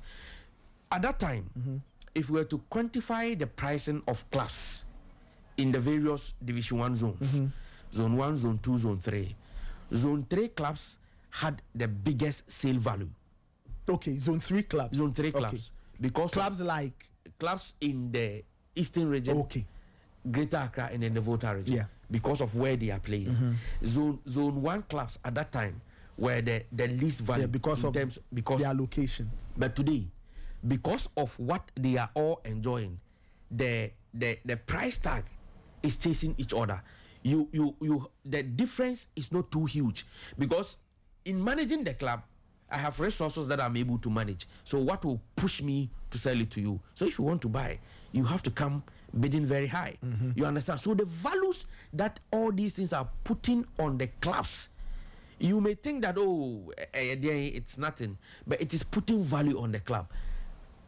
3 years ago or 4 years ago, somebody could have bought a Division 1 league licensing for the Premier League license for 5 billion old Ghana cedis, which would be like what, 500,000 cedis. But today, the person is getting 1 million to play the league. If they win the league, they are getting 2 million, making 3 million. So if you are coming to buy, how much will you pay? You get the mathematics. So look, at the FA, we appreciate the concerns of Ghanaians, especially when it comes to how passionate and emotional we speak about football. But what we are saying is that Even in the advanced leagues in Europe, EPL and the rest, they are still improving on things. Of course. So they have not stopped. It's a process. So let's give ourselves that benefit of the doubt that look, they have started from somewhere. Let's push them. They will get to where they want to You be. see, Nathan, let me address a few issues here. Okay. Address them. You see, Nathan, When we finish, we'll go for a breakfast. it is not as if in the Moroccan league, the teams are so cash-strapped that they need support from the So in that federation. context, From the federation before they can play their game. So Berkane doesn't need the support. WAC doesn't need it. Raja Casablanca, they don't need that support because the Botola League, if he knows himself, the Botola is a sponsor. So the Botola League itself has a sponsorship package. Since 2020, they started with 50 million dirham a year. How much is that? Like I'll do the in conversion for you. currencies we are familiar with. Then again, in this same Botola League we are talking about, there's broadcast right money. Okay? Broadcast right money from the SNRT group. So they have 2MTV, Ayadia, and then Al Aula. These are all TV companies that contribute 225 million dirhams as broadcast right money. Okay, Nathan, that is what happens in the Moroccan league. Now let me ask you this. All the clubs that we have mentioned, are they financially stable enough to go into a league without money from the Moroccan Federation or not? Again, does Fuji Lekja use the Moroccan state funds to sponsor the Moroccan league? Is that the case? No. We go to Egypt, Al Ahly, with the kind of financial outlays, the players they sign players from Europe and all. Yeah.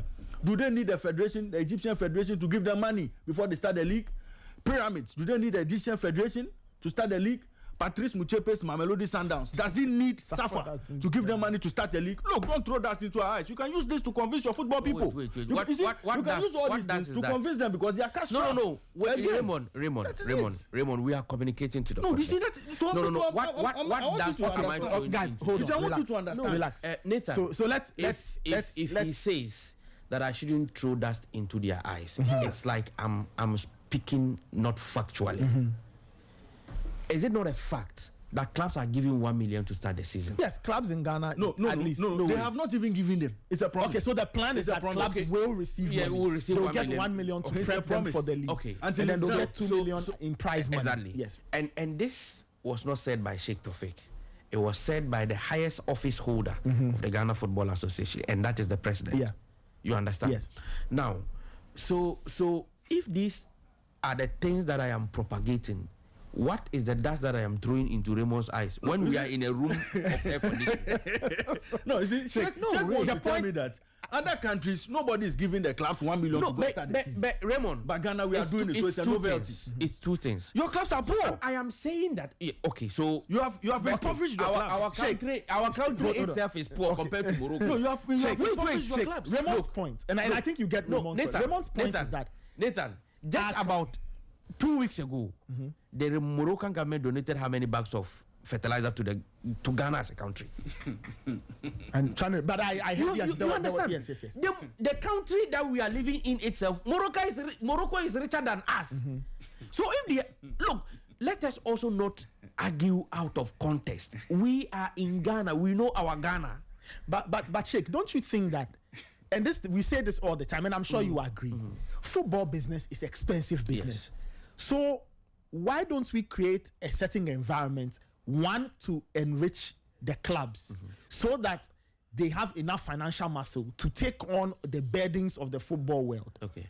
That is one. Two, if we are not sure that some people don't have the muscle to do this football business, why don't we just cut them out and leave those who have the financial muscle to do it? Okay. Because some people think that the necessities of the game, footballs, boots, and other basic things, clubs should be able to provide. I'll react that if you can't buy these things for your play, you have. Yeah, the point is like, Sheikh, so you see. So who has business to be in football in Ghana?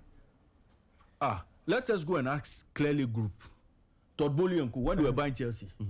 When they did the checks, the financial sustainability checks and all, Okay. when they did all those you come things, to Ghana. Did they qualify? Were they qualified and had the financial muscle to run Chelsea long term, so going concern. Okay. So when there you are come to Ghana, regulations, Nathan, so there are regulations in Ghana. In Ghana, when people set up football clubs, what does the FA do in terms of safeguarding the players, the recruits, making sure consistently there's money for players them to can be paid and all. Consistently, the players can be taken care of. Consistently, that club can travel to Tamale and go and play a match and come back. What financial sustainability measures do the FA put in place to check that this club is even capable? Do they do anything like that? Okay, Sheikh.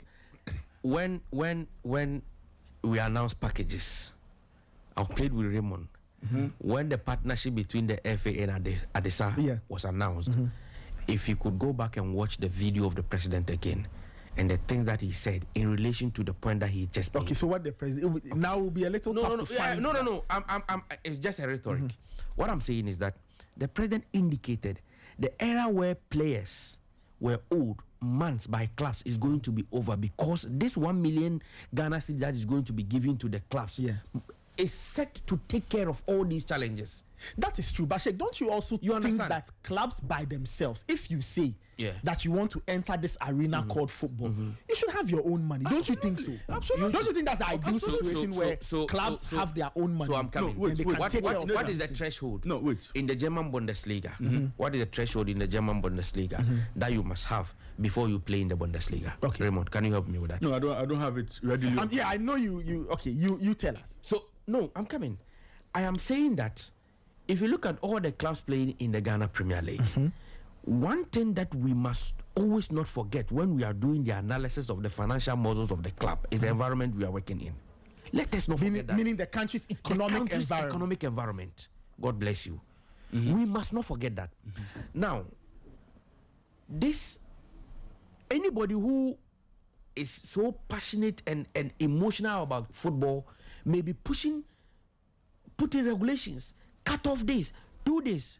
Nathan, every football club in this country, no matter how poor the payment is for the players at the Premier League level, at least the players are earning something, no matter how poor it is. But we also need to ensure that they can live decent lives, right? So when you are in a developing country like Ghana, when you are in a developing country like Ghana, you first of all need to understand your environment. Fair point. Football offers a lot of opportunities for people, especially young guys who want to play football.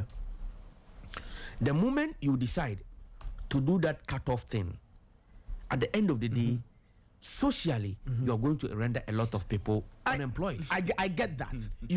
I understand what you're saying. When you are taking the decisions, look, deep thinking must go into it. Either than that, you take second decisions because there is pressure. Okay, let's cut off. Let's play only 10.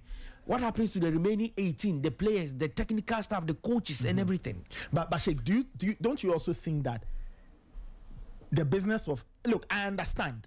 I stand in the middle. There are days when I understand why the FA does some of these things, because I look at our context, and it is true. Some of the clubs are really struggling. But going forward, don't you think that we should get to a point where... Look, I think that the FA can do a lot of things. Supplying boots and balls is great. It's wonderful. But I think it should get to a point where clubs should be able to do these things for themselves. Okay. So just like you indicated, this sharing of boots and footballs and the rest is not going to be there forever. There is a point that these things can all cut and it will be something different. You understand? It's the reason why I was always playing the contest drum. That let's look at the contest. Now, from the beginning, you have cushioned the clubs with A, B, C, D from the start. It's because you understand some of their basic challenges. Fair point. You have helped to solve them. Now, then again, salaries of players. You've brought in a deal that is giving them 1 million cedis at the start of the season. That is also there to solve a problem. So by the time you get to maybe year 4 or year 5, the basic things that you started have to be relegated because they will no more be needed 4 years to come. And new things will have to pop up. Look, as we are speaking currently, Nathan, the FA has its own academy in this country, and I know Raymond is aware of that. Once you have to try and go with your cameras to Bolga or Congo to go and do a documentary on the academy, and the other one at the Prempeh College. You understand? Now, this is something that the FA has started. If you look at juvenile football, the FA has put in a calendar that ensures that after district coast leagues have played, we'll play the regional championships, and the regional champions will come and play the national championship. Now we have elite U15 boys league that is played. We have that of girls. Then we have U17. That of U17 girls is coming. And then we have U19, which is also going to be played this year. So the point I am making is that, Raymond, when everything is starting, a lot of things or a lot of challenges will be encountered. But the only thing we need from you at the FA is that if the initiative is good, let's support it, but let's give suggestions as to how to make it better.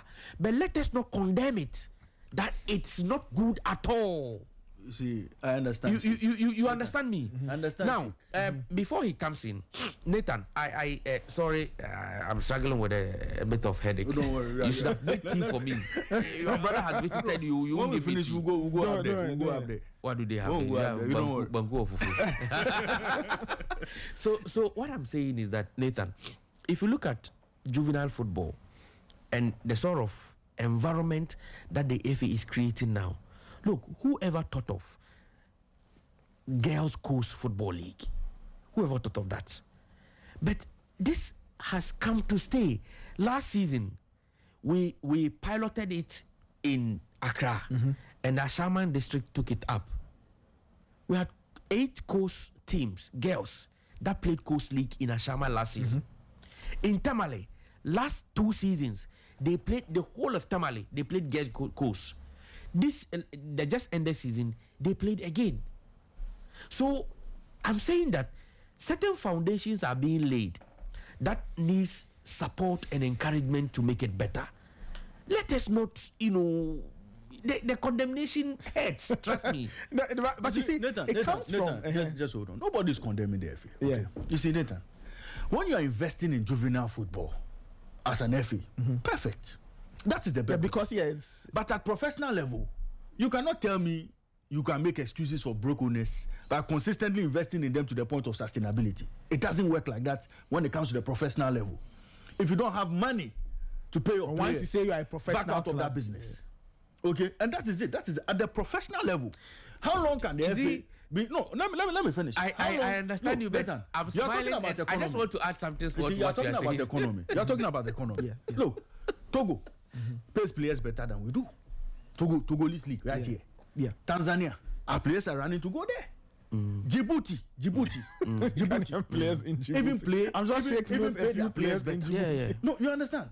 And I'm saying now, look, it is because some of these clubs have ownership structures where there's always a bottomless financial pit to go into, so that when you start a football club, you plan for losses as well, until the club gets to a certain point where your players reach a point where you can even sell them and make money.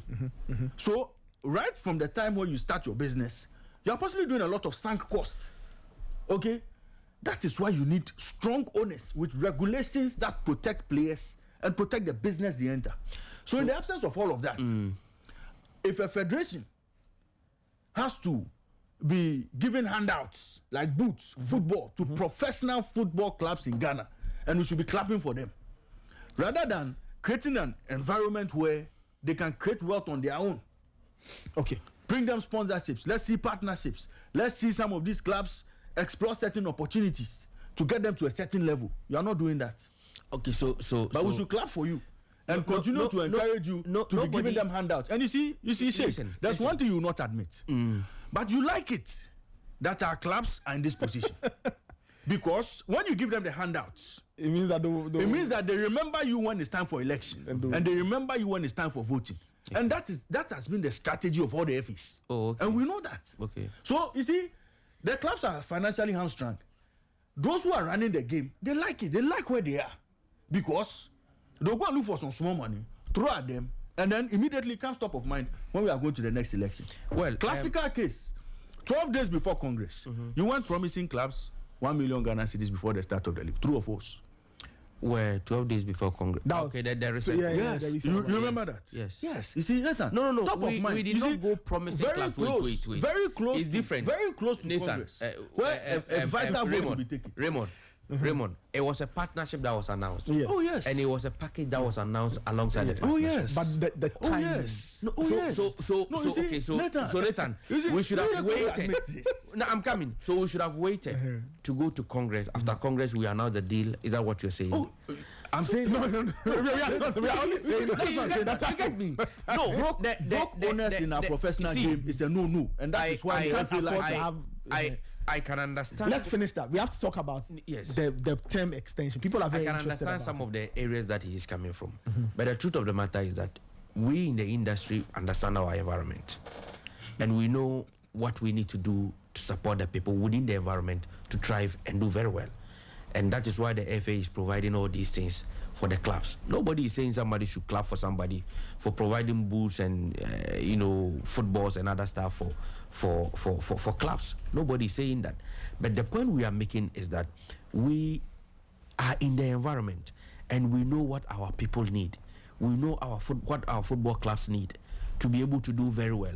When equipment was procured for referees to be used in the communication gadgets, equipment, we understood that referees needed them, and we had to find ways of procuring those things for them. We understand our environment, and when we see that we need to do A, B, C, D, we do. So it's not like we are just doing things because, just like Raymond said, because of elections.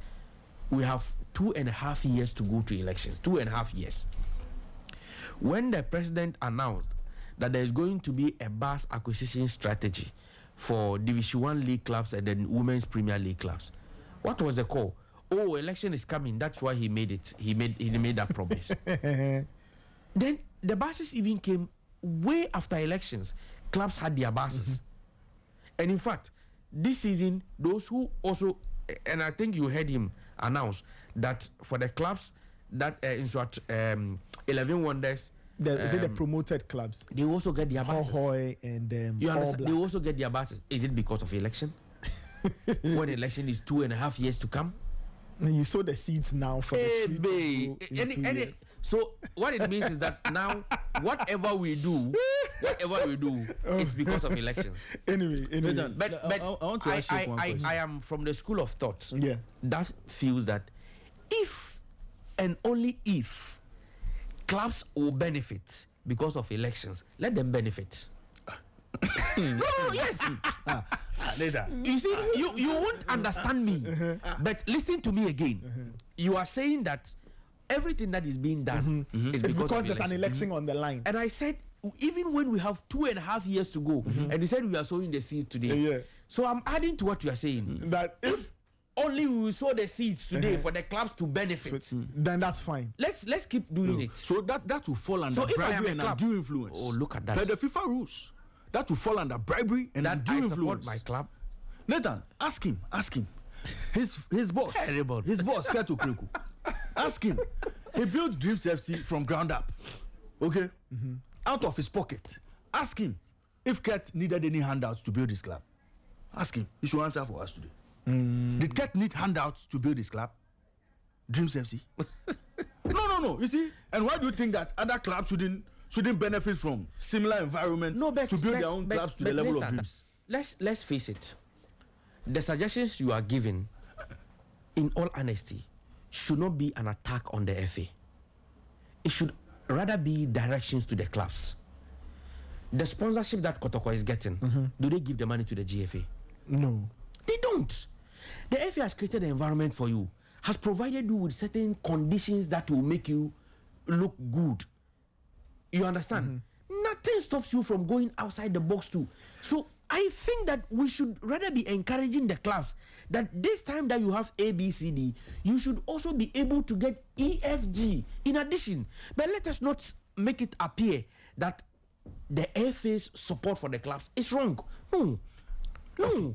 But you know your clubs are not. No. When it comes to Raymond, club license, no, wait. The financial Raymond, bit, your clubs are not. wait. Your clubs are not there. Okay, so Why what are is you the looking financial away? threshold? Nathan, why are you looking What away? is the financial threshold? Why are you looking away? What is the financial You see- threshold you see- of the club license? You see, when it comes to, you have not put in place any safeguarding measure. No, wait. You are looking away. You are going to Nathan, safeguarding too. You are not looking. You are looking away. Knowing very I mean, well. the FA is looking. They are at looking it. away. Listen, Knowing very well, the Raymond, clubs do not have the financial threshold. Safeguarding is also to an arm of FIFA. No, so what I'm Which saying is, the what, FA no. do- so don't go to what I'm safeguarding. saying, Let what us I'm finish saying what is, we are Nathan, doing. what I'm saying is, you know that your clubs in the position in which they are not financially sound to see out a season without handouts. Okay, which should ideally not be the case. Yeah. But you look away, and you like it because you will give them those handouts. Top of mind, they have to remember you when the day of reckoning comes for somebody to stay in office or to leave office. Okay. Why would you put in place those thresholds? Cut them off if they do not meet those requirements, and make sure you have strong owners in the professional I game. have explained this thing to you. That's what I'm saying. You see, so let's not go there. No. You see, if you talk about Raymond, economic environment, then I'll mention Djibouti. Wait. I'll mention Ethiopia. Keep mentioning the I'll next. mention Guinea. I'll mention Guinea. I'm not here I'll to argue mention with Congo. you. But what Our I'm players telling are you going is to play for Toho that Biolu. there is nothing You've wrong. mentioned the club again. No, Don't look for you. Listen, Nathan, there is nothing wrong with it if a player is moving to go and play in In Djibouti. Tanzania. You understand? There's Sheikh, nothing wrong. does it not concern? I mean, it should be concerning No, wait. that players are leaving Ghana. Let's look to go at and play in Djibouti. something. Today, players who move to go and play in Djibouti. In a year or two to come, players from Djibouti will come and play in Ghana. Amen. That is how you build the environment. You can't just stand up a day and ensure everything stops. It doesn't work like that. I understand that these things take time. Absolutely. My point. Look, 3 seasons ago, before all these conditions were given to clubs in the Ghana Premier League, Yeah. players could decide to move everywhere. And it is one of the key reasons why the FA ensured that every club is getting the 1 million cedis for the start of the season. So they can keep So that- players, pay players. And in fact, it was even one of the key reasons that the president stated in his address during the launch of the partnership. You understand? So, look, the FA knows that there are challenges. But in trying to deal with the challenges, you don't end it in just a day. It's a process. Okay. We hope that things will change. This is still the Sporty Breakfast. It's 9:24. Sheikh Tofik Sienu is with us in studio. He's senior manager communications from the Ghana Football or at the Ghana Football Association. Sheikh, let's talk about the term limit, the extension of the term limit of the office of the president of the GFA. It is the thing that has had most people talking. I'm sure you've seen people's reactions on social. It is a decision that has upset a lot of people. A lot of people do not understand why this has happened. Now, Ed, you came midway into my interview with George Kwesi Afriyie, and he mentioned a number of things. So my first question will be, how or why were all the amendments put together and a single vote was cast or a single vote was taken concerning all the amendments? Why were they not decoupled? That, okay, second vice president of the GFA should be a woman. We vote on that. We want to extend the term limit from 2 to 3. We vote. We want to do any other thing. We decouple them, vote, because my stance on one may not be the same as my stance on the other. Why did that happen? Because some people think that it's not right from a governance perspective. It doesn't bode well for how we want to run football. So why did it happen as it did? Nathan, we have all attended congresses or General Assembly. That is how CAF puts it. For me, I have not attended a CAF General Assembly where I've seen they are itemizing whatever provisions that they have one after the other and they vote over them. I have not seen. If you have seen, maybe you can educate me on that. So for me, but when you go to FIFA, that's they do the decoupling, right? They vote on independent. No, he said it's not been there. I've So not been let's- to. yeah, so- Okay, at least from what George Afriyie said, So- at least I'm quoting him. Yeah, Okay. I've also found it a little strange, but explain to us why it happened. No, I cannot explain to you why No, that but happened. the best practice CAF FIFA is they do it one by one. One by okay, Sheikh, explain by to us one, what happened yes, that's yesterday. what- One by you one, explain to us. Yes, Okay, so which we have of the yesterday. CAF General Assemblies that they did it one by one? George Afriyie said it. He Sheikh, was there. Which one? Which one was that? he was there. Which year? I mean, I don't know, but you ask George. Well, so Sheikh, for me, yes, answer. I have not experienced that before. I have attended CAF General Assembly at least two in my life, Okay. and I've not seen them, making provisions or amendments where they decouple them one after the other and vote over them. So for me, what I saw yesterday, I thought it was the standard practice. Okay, so for that's all of what them. that's what you've seen at CAF on two occasions. I think you have another interview with the General Secretary of the FA who is coming. Yes, here. say he's supposed to visit us. He will come. He will come, and when he comes, I think he will be in the best position of explaining the why that the Why that process? Why that procedure? exactly. Okay. So he can. So you explain it can't better. explain. No, you no, are no. not. in a I can only say what I have seen before, and that's what I've said. So for explaining the why of it, he has been going to the FIFA and the CAF Yes, General I know. He's Assembly attended- for about since the Kent administration came to power. So since 2019. Yes, so it's been long for him. Wako bebree. So you have a better explanation for Has that been the norm in previous Ghana Football Association congresses, that proposals for amendments are all lumped into one and one vote is taken? I readily don't recall. 2019. Physicians and scientists, you were there. God bless Were they you. lumped up God together? bless you. So if you I was take there with you. If you take the 2019 edition, you remember why the clubs said that let us accept for them to go. When they go, we make our own amendments. You remember that? I remember. It was because there were a lot of the provisions that were stated in the regulation that the clubs disagreed with, and one was the tenure of office, as we are speaking about today. The FA, listen very well. Oh, it was as if in the mind's eye of the normalization committee, they did the statutes specifically because of the president. Because previously there was no term limit. You understand? So they did it specifically because of the president. So they gave the president 2 terms. Yes.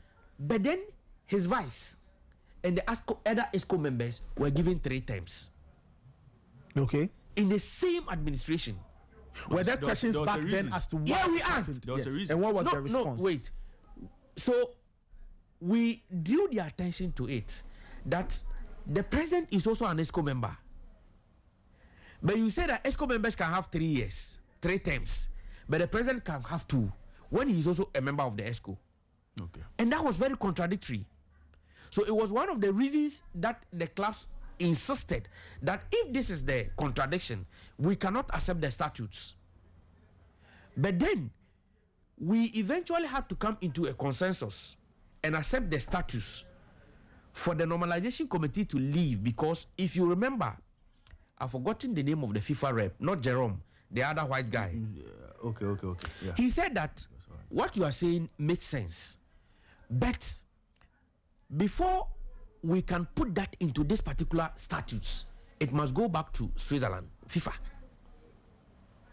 to get amended before we bring it back. And if that should happen, it means that normalization was going to continue their tenure until that is done, for us to accept the status and then move on to do our elections. So then we make the changes. That is the background. You understand? But let me ask you. Ask me. The group of people who vote for the GFA president, you have that same number voting for the EXCO members. Wait. No, I think it's different. Good. No. Well, I'm So coming. I'm coming. All of them are you have congressmen. Premier League clubs voting for Premier League EXCO members. Yes. You have Division 1 clubs voting for Division 1 Yes. EXCO members. Yes. You have women's But voting. but you Then see- the president has the entire 124. So everybody now votes for who becomes. So now you understand No, who but- has the most weight. No, you need to understand it this way. If you do it separately like that, it may be confusing. what you need to understand is that the president is an ESCO member. Okay. The regulation says that ESCO members must serve 3 terms. One also ESCO member.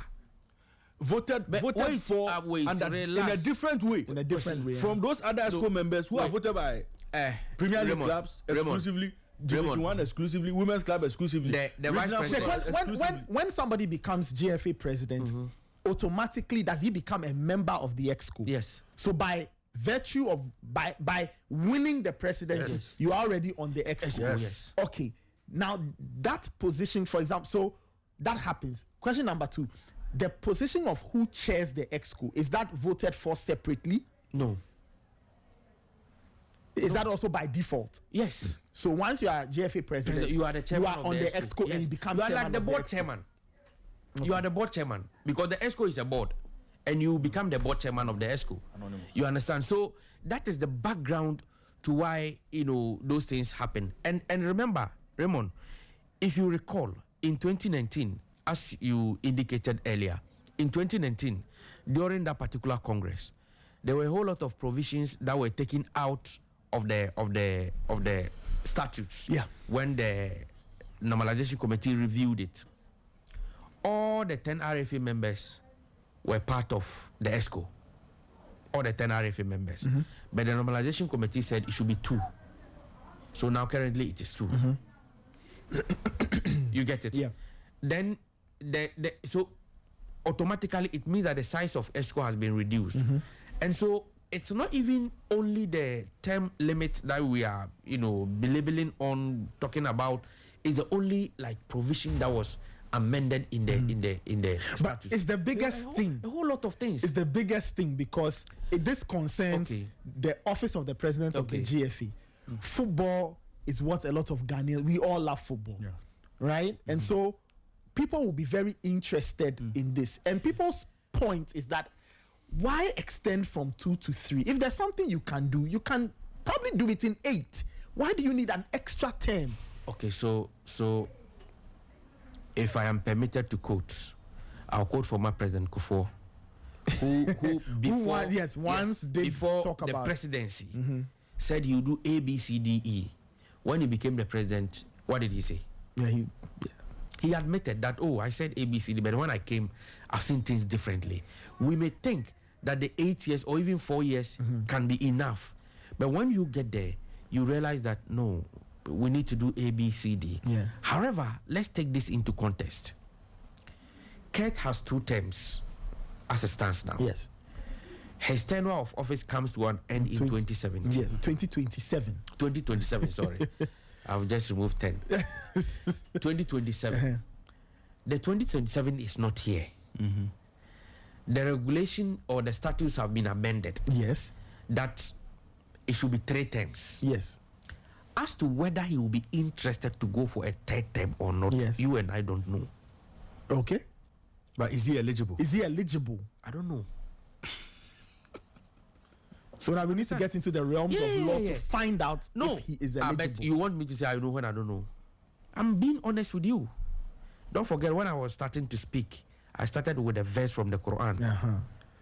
You didn't tell us which part is that. What verse did I have a soft copy of the English Quran. What verse? I'll go and check. What did I say? So that I said what? No, I can't remember the Arabic though. No, but the English, if I remember the English, I can recall. Yeah, you mentioned, you said something about, Allah permitting. Yes. Oh, okay. Before I leave, I'll give you the verse. Okay. I'll give you the verse. So the point I am making is that we don't know what tomorrow holds. Trust me, Nathan. My in-law. Honorable Mutala, may Allah be pleased with him. When he was leaving the house to go to Obuasi, he knew he was going to come back home, but he did not.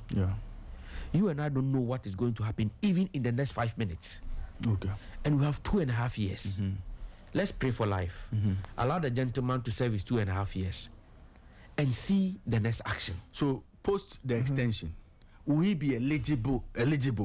All things being equal, he stays alive. We're all alive, good health. You see, when I was coming, I was listening to eligible.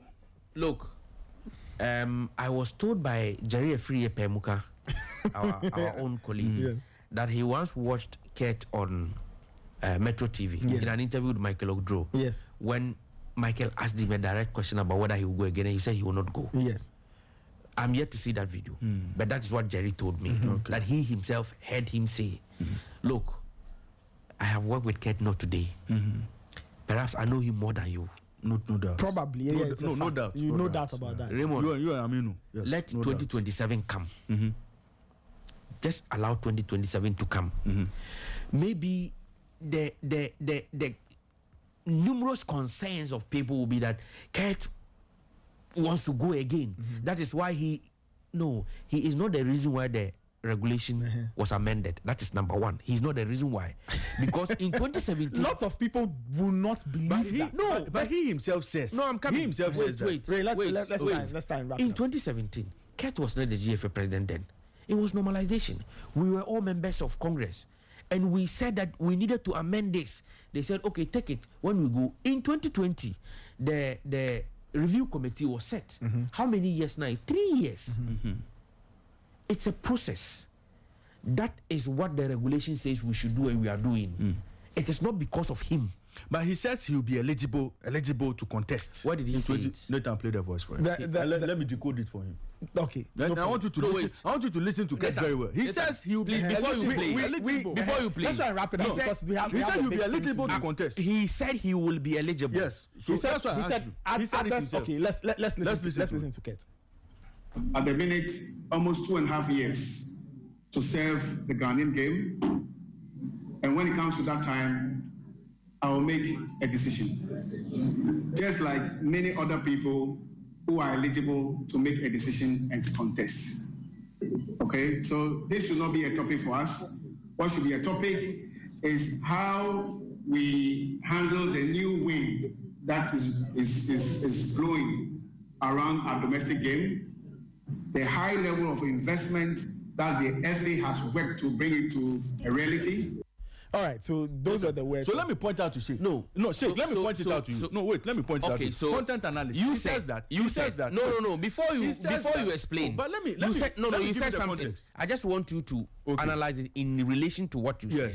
You said he said he will be eligible to contest. Yes. Okay, so now go ahead. Okay, good. Did he say that in the audio you just listened? When the time comes, did he say he will contest? He will take a decision. Just like the others who will be eligible. Eligible to take a decision. It means that if Nathan can take a decision in 2027 to be eligible, it presupposes I am also eligible in 2027 to make a decision to contest. That is modus ponens. Rules of now inference. It read law too. No. This is rules of inference. Raymond be hard guy. Rules of inference.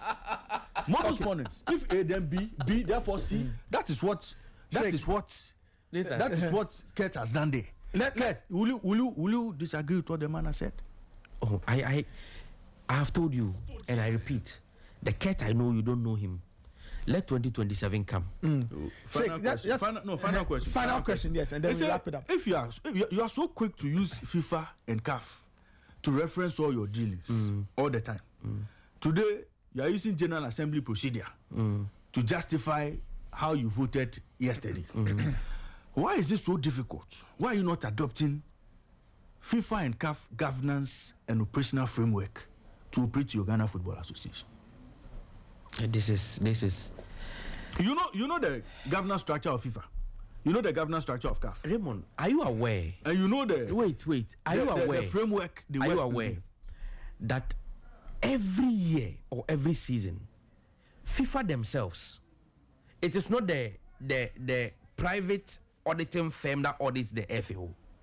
FIFA themselves, they audit the FA. Are you aware? If we fail FIFA governance structures, there is no way we will even get support from FIFA in terms of funding to do a lot of the things that we are doing. And you are aware of that. If you don't balance and it is not like we are doing it for them. FIFA themselves send their governance officials here to come and then audit the FA. So as for that one, it's a plus for the GFA. It's a plus for the... Yes. Sheikh, anyway. I'm saying, Nathan, God willing on Friday, General Secretary will be here. When he comes, the governor, he will tell you everything. Our correspondence with FIFA from day one and whatever we have been doing. Anyway, Sheikh, thank you. Thank you so much. There are lots of messages, but I can tell you that, look, the summation of all the messages, Ghanaians are not happy with the state of football. They are not happy with the football republic. I'm sure you've seen the comments, haven't you? I have. You have, yes. Right? So no, but you know the power we wield as the media. You appreciate that. I know nobody does. And that has. Do you know that even people are upset that the Ghanaian media is even talking about the GFA Congress? Lots of people don't think that it is worth talking about.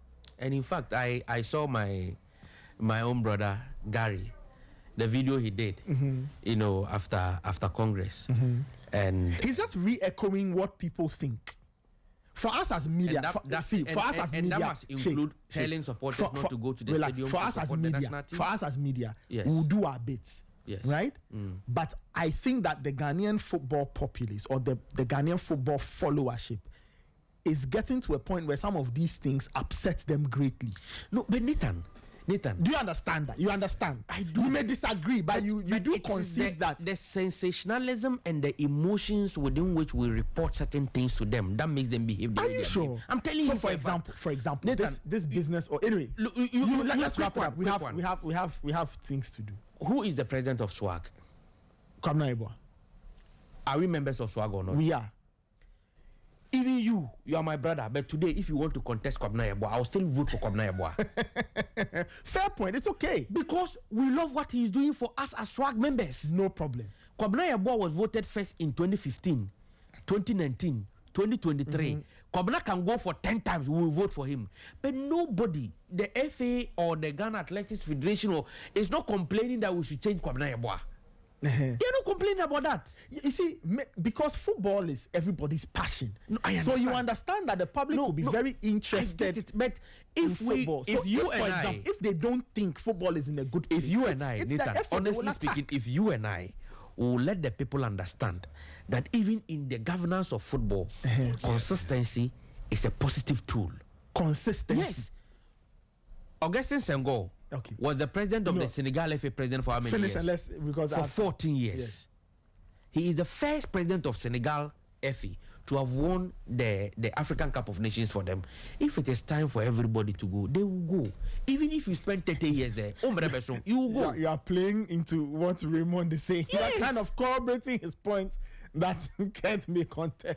No. But the point I'm saying is that I'm not saying this in relation to. But you are just saying I'm saying this in relation to the emotions that people are expressing, because the conclusion is that it's like the 3 terms were made because Kurt is going again, when even the 2027 has not come. No problem. You will discuss this further. That was Sheikh Tawfiq, Senior Manager Communications at the GFA. Sheikh, thank you so much. Whatever it is, thank you. You made time to come and speak with us. We really appreciate it, Charlie. Take care then.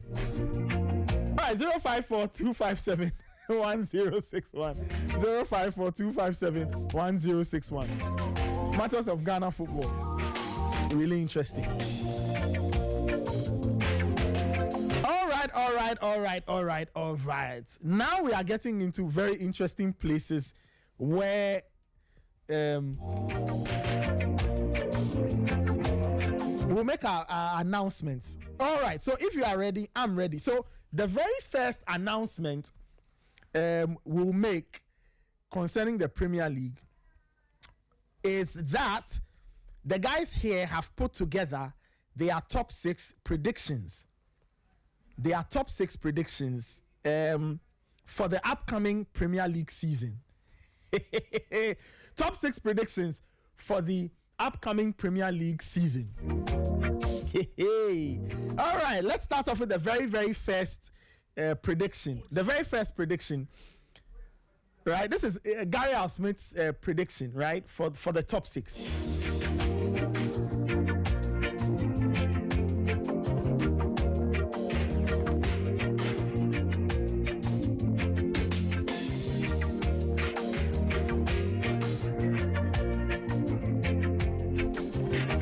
So let me give you the predictions. The predictions for the upcoming season. So the guys here have given their top 6 predictions. And I love predictions because sometimes they work, sometimes they don't. In 10 months, we'll all look back. So the prediction. So Gary Smith's prediction is his top 6 prediction. He says Arsenal, Liverpool, Man City, Chelsea, Man United, and Newcastle. So these are Gary's predictions for the coming season. And we've put them all on social. You can agree or disagree. Just keep it civil. Let us add that. Let us not misbehave in the comment section. Keep it civil. You agree, you agree. You disagree, state your point and go. It's the year 2025. Let us learn to act civil and act sensibly. Good. So Gary Smith's top 6 predictions. Arsenal 1, Liverpool 2, Man City 3, Chelsea 4, Man United 5, and Newcastle United 6. My own predictions, Nathan Carl's predictions, Mr. Q's predictions. Arsenal 1. I wasn't too sure, but I think that of all the teams that are potentially hunting for the title, Arsenal look like the most settled. They look like the most settled, right? And it's make or break.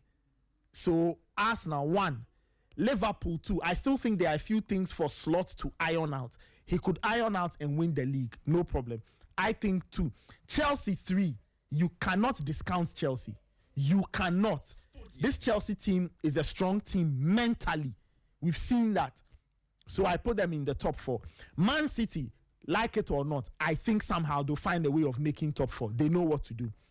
Newcastle, because I think that when you take out the top 4, they also have a settled side. They need to sort out this Isak problem. And the Champions League will be an issue for them. That's why I think they'll finish 6th. Man United, I've put them in 6th because I think that finishing 15th is unlikely. Can they break top 6? I think they can. I think they've added to their team.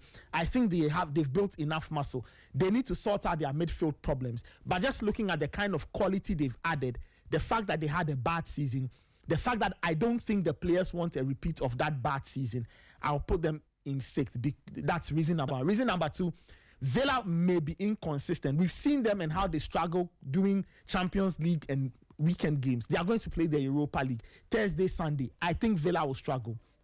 Brighton have lost Joao Pedro. That is a problem. I don't think they will have enough to maybe crack top 6. So that's why I don't put them there. And then Spurs, I'm not too sure what to expect. They haven't added much to their team. They've added more Kudus, which is good. They don't have James Maddison. So I think it will affect all the things they want to do in the coming season. So that's why Spurs are not in my top 6. Raymond Yamado's top 6. Liverpool 1. He thinks Liverpool will retain the league. That is a fair shout. He thinks Chelsea will finish in position number 2. He thinks Man United will finish in position number 3. Hey, that's a lofty one. Man City 4. He thinks Arsenal will finish 5th. And Aston Villa, he's put them in the 6th place. Let's proceed.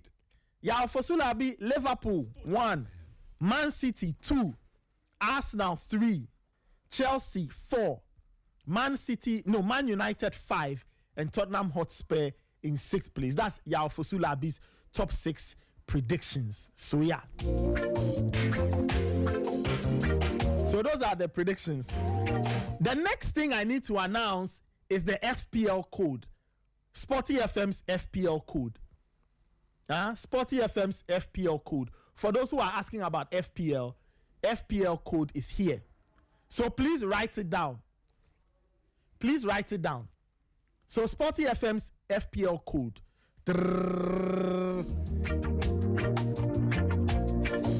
C4ZVFK. Sporty FM. C4ZVFK. C4ZVFK. So that is Sporty FM's FPL code. Enter that code, enter the league, and get to enjoy yourself. Now, the rest of the top 6 predictions, we'll share them later. Everybody's top 6. Abigail's top 6 predictions are there. Nane Kia, Angela, Fly, Emmanuel Amga, will be sharing them. Subsequent one. I've seen some people's top 6 predictions. Somebody even said Man United will win the league. Hey, let's be very careful over here. So the final announcement I'm going to make concerns our viewing party. It's the first viewing party of the season, and it's happening this Sunday at 957 Daiquiri Bar at East Legon, ANC Corner. If you were there for the Club World Cup final, don't miss this one. It will be absolutely fun. Right? 17th of August, 1 p.m., or we even go live from 12. That's where we are having the viewing party. 957 Daiquiri Bar at the ANC Corner. And we'll be giving you 2 good games. Chelsea versus Crystal Palace, the very first London derby for Chelsea this season. And the big one, Man United versus Arsenal at 3:30 p.m. So Chelsea versus Crystal Palace, 1 p.m. Man United versus Arsenal, 3:30 p.m. this Sunday at the 957 Daiquiri Bar, ANC Corner, East Legon, on the Boundary Road, just opposite the East Legon police station. Right? Just come there. That's where we did the Club World Cup final. So if you were there for the Club World Cup final, same venue, come around, enjoy yourself. It will be good. We are starting the season off on a banger. We are starting the season off on a banger. So Sunday, 17th August, 2025, viewing party, the first one of the season. Look out for the ads, the artwork and everything. But I'm announcing to you that the viewing party is happening this Sunday. Chelsea versus Crystal Palace. Chelsea fans, we want to see you on Sunday at the ANC Corner, 957 Daiquiri Bar, 1 p.m. Chelsea v Crystal Palace. Man United fans, you say you want to see your team do well. It starts with a banger. You see, the football gods, they do everything fairly. You say you want to do well this season, so they've given you Arsenal. We'll all see how Man United will look like. Raymond says it's not fair, but don't worry, it's okay. In this life, life itself is not fair. Man United versus Arsenal, 3:30 p.m. Chelsea v Crystal Palace, 1 p.m. Sunday, 17th August, ANC Corner, 957 Daiquiri Bar, East Legon. Come one, come all, and be there. We are starting the season off on a heavy note, on a banger's note.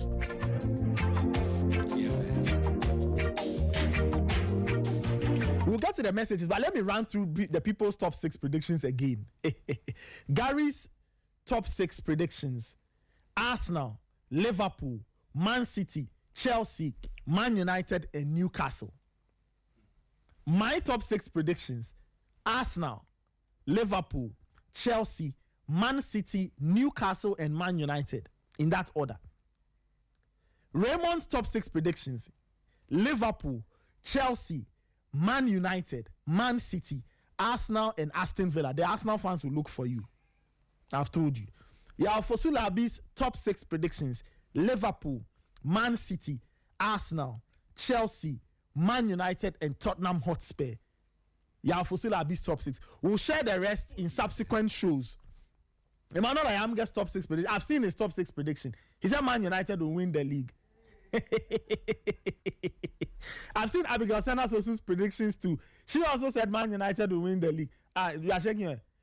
She predicted. I am. I didn't say United will win the league. I'm just kidding. So we'll share the rest in our subsequent shows. So be on the lookout. But Ray, some messages have come in. All right, let me go through some of the messages here. I love these messages. I love the messages. This one says, "Dear Nathan, I followed the conversation around the extension of the term of office of the GFA president. As predicted, the GFA has done well to have their way. I thank them for being whimsical and capricious. What they should know is that there is no love. There is no love to hashtag in order to bring back any love. Since they don't listen and they won't listen to anyone, we'll also show them that we have a conscience and that will not permit us to support anything organized by the current admin." Elijah from Suhum. This one says, "If the GFA gets the fundamental right, the clubs are doing well to attract juicier sponsorships." Okay, and then the message continues on this other side. who cares if the FA gives them money or not? That's what Raymond is talking about. It is true. Raymond is saying that if the clubs are fine. Yes. This one says, Sheikh, as we know, he will always defend Kurt. Okay. So are they happy about the GPL? Solomon Apre. Good morning, Raymond. I support everything you are going to say this morning, even though you haven't started. This came in very early. David from Ajin Kotoku. Quincy from SCC says the guy in the studio is saying that he's not speaking the truth. What has the FA done for juvenile football? He should state them for some of us to see. Charlie, he's described them as something. This one says the FA has countlessly disregarded and disrespected us all the time. If they tell us football is for football people, then no one should come and tell us to support any team. I'm highly disappointed in my team, Kotoko. Look at how Real Madrid is fighting Barcelona because their FA agreed to play a La Liga game outside Spain. But here, our big clubs are not acting well. They accept everything that is thrown, even if we, the fans, don't want them. Right? And then he says, if I hear bring back the love again, the person will chop something. 12 from Kolibu. This one, Charlie, I beg you. Okay, the person has an issue with the head count, right? But he's describing the FA in terms I cannot repeat on public radio because, Charlie, this one, defamation matter. This one says, one good thing about the outcome of the Congress is the distribution of the money to the Premier League teams up to 7th place. It's good on paper. It's up to actually 15th. It's not 7th. 1st to 15th. They are the ones who get to enjoy the merit payment. So the bottom 3 who get relegated, they are not getting anything. It will let the teams play competitive football for them to finish well. But let's see if it will come to reality. This one says, is from Real Bismarck from Gulf City in Tema. This one says, why is Raymond so serious about this so-called football people? Chairman, they are the problem to themselves. The president is giving them nothing, and they still will vote for him. That are raised from Oyaifa Special Ice. This one is from Dachi Hini, Asante Kotoko from Tema Community 2. Says, what is Kurt doing for our Colts League? And he says, Tottenham is winning the Super Cup. And then somebody is asking if there's a fantasy league. Well, we've given you the fantasy league code. Let me mention the code again for you. Let me mention the code again for you. The Sporty FM Fantasy League code. Let me mention it for you. It is C4Z. Okay, C4ZVFK. C4ZVFK. That is Sporty FM's Fantasy League code.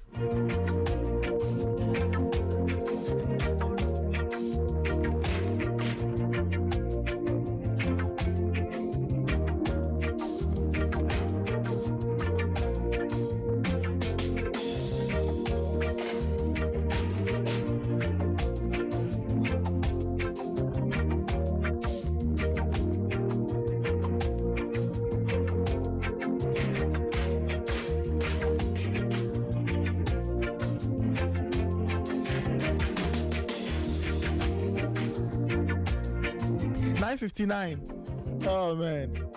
Wait, should we my producer, should we open phone lines a little or we should end phone lines? Let's open phone lines. Let's open phone lines for 5 minutes or 10 minutes. 054-257-1061. 054-257-1061. Already the phone lines are buzzing. Hey, Ghana people. Hello. Oh, Victor, you talk plenty. You don't want us to talk some. No problem. We had a lot of things to do. Exactly. I've been following since morning. Yes. So what's your name and where are you calling from, please? You haven't told us. Oh, I'm Charles. I'm calling from Dansoman. All right, please go ahead. So the FA people, what they did, I've been following the conversation since last week and even this week. The people who they say the amendment bit, the second point that there should be a certain percentage of people who should bring the amendment, I think 30% or so. Throughout the week, I didn't hear anybody asking them the actual teams who brought the list. And yesterday, when the General Secretary was making the presentation, he projected the FIFA amendment, the draft amendment, he projected it. Why couldn't he project the clubs, the actual clubs who brought their names to amend it? They needed a certain number of clubs. Yeah. Why couldn't he project those clubs? He didn't. And I heard it wasn't part of the convocation too. Why did he say that they should come to his office to collect it? But they shouldn't come for the FIFA amendment draft that they brought to them. And secondly, I could see that the members of the Congress, they don't know the standing orders. So you could see the president running them around because they didn't understand. You see the RAG president. Yes. We saw that he was making effort to make presentation, but he was taking him around the standing orders. And you could see they didn't know what to do. What Judge Afriyie said that you can write back to them all that they didn't do. Yeah. They didn't do any of them, even though those who did it. So it's a confused organization. It's a confused. Don't waste your breath too much on it. Like today, you should have spoken about it for half the program. Then you do the other things we love. But you are wasting your too much energy. No, you say, oh, your guys there. Yeah, you see, the point is this. You see, once we are a station in Ghana, we have a duty to report what is here. Sporty. You understand? I understand how you feel. We are equally upset, but we have a duty. You see, for example, I tell people this. No, in England, they don't care what, you understand? They don't care what we do here. Exactly. So if they don't care what we do here and they talk about their things, why don't we talk about our things too? Sorry, I'm taking people. You see, all that you have been doing before you join your new station, all that you have been doing is to get the game sanitized. You, Raymond, and all you guys, all that you are doing, and that work cannot stop because now I work in a station that does only sports. So my efforts will have to be 2 or 3 times more. Maybe I understand you. I understand you completely. But they don't listen. No, they don't listen. This is where we are. People, I'm quite an old person. I'm over 60 years. Yes. I followed football, but I can't remember the last time I passed anywhere near the stadium. Why should you go? You buy time to watch DSTV and all that. It's better. So these people are wasting your breath. Thank you anyway. Thank you so much for the call. 054-257-1061. 054-257-1061. We'll take a few calls before we wrap it up today. We just want to extend a little. But 054-257-1061. Let me take this caller. Hello. Hello. Yes. Good morning. Good morning. Michael from Ablekman. Michael, please go ahead. Tomorrow I will go Takrady, so I will call you from Takrady. Oh, no problem. No problem. We do every day. So no problem. That will be the thing. Safe journey to Takrady. No problem. Thank you very much. So the ETO, like we do them every weekend or so we do this one period they can do. Which one? This weekend we are doing a viewing party. Yeah, so we are doing a viewing party this weekend. So we do them every weekend or? No, we I'm sure. I mean, we'll wait to see what we can do. Nathan, there's not telling me about that. Only time they do but don't worry, we'll do a lot of viewing parties. It may not be every weekend, but we'll do a lot of viewing parties. So don't worry. Okay. If we do a lot of weekend, we'll all run out of energy and we can't do the show. So we'll do a lot of viewing parties. For sure. Don't worry, you just keep listening to Sporty FM. We have interesting things lined up. Don't worry. Okay. Viewing party or no viewing party, you enjoy. No problem. Thank you. You see what Sheikh Tafik can do for them? It be Sergio Ramos-Tana. We know. It be Sergio Ramos-Tana they can do for them. They can't defend something where you say this to you. If you defend. And I say, if you need them money, they can do football. Don't wait for the FH can give you money before you can start football. So that one day, it be non-starter. We are comparing ourselves to our colleagues Morocco, Egypt. And Tanzania, but it's not fine. So I say, so you shouldn't come and say, I say, they are giving money to the clubs when they are starting the season. There's something new. A club out of the Premier League. Masa, who is going to go out there football? You won't have a rubber engine. Who be a pan saying, who is going to go football? And she has been so concerned on the elastic. Say, yeah, mum, can't you know? We need to buy some was something because Ghana, I mean, the local Egypt, like, countries new Cheyenne, so what are the open Cheyenne? I say, any other for peaceful law, I say in Tanzania, Djibouti, you lead, not saying yes, struggle was your war. I was here to say, your final war. Ya brepa. It isn't one base. I said you almost know or say I say we defend it. I didn't defend it. But maybe they are commenting because we don't on share suddenly say you look in the face and tell you massa that you know. Today, someone on the can say that the boys in no, yeah, you better gather scan. You better go back scan or now. That was because or Cowboys not jam my pa. I'm sure. All right, thank you so much. 7 after 10, we'll take a few more calls. 054-257-1061, 054-257-1061. Hello? Hello, Nathan. Yes, sir. Yeah, good morning. This is Jones calling from airport. All right, please go ahead. Nathan, the GFA, they are ruling the football team like the way NDC and MPP are ruling Ghana. You see, because anything that they do what will benefit them. Not what will benefit the football clubs later. And if you watch the ESCO members, most of them belong to most of them have football clubs. So anything that you can't even be part of the FA if you don't have a club. So everybody there has a club. Yes, Nathan, I understand that. But when you go to England, Nathan, when you go to those developing countries, Nathan, you see most of the club does not part of the ESCO. I don't know about that. But Nathan, our own. You see, all the GFA members have a football club. So anything that they do what to benefit them, not what to benefit the clubs. You understand? And normally, I always blame Kotoko and House of Hope. Because you see, them I say, and don't mean in Gaza. So, because Nathan, over the way almost they are doing the Ghana football, Nathan, because for we all depend on the Premier League. Because for me to go and watch Ghana, our local league, I will never do that, Nathan. I will never do that. You won't go and watch the local league.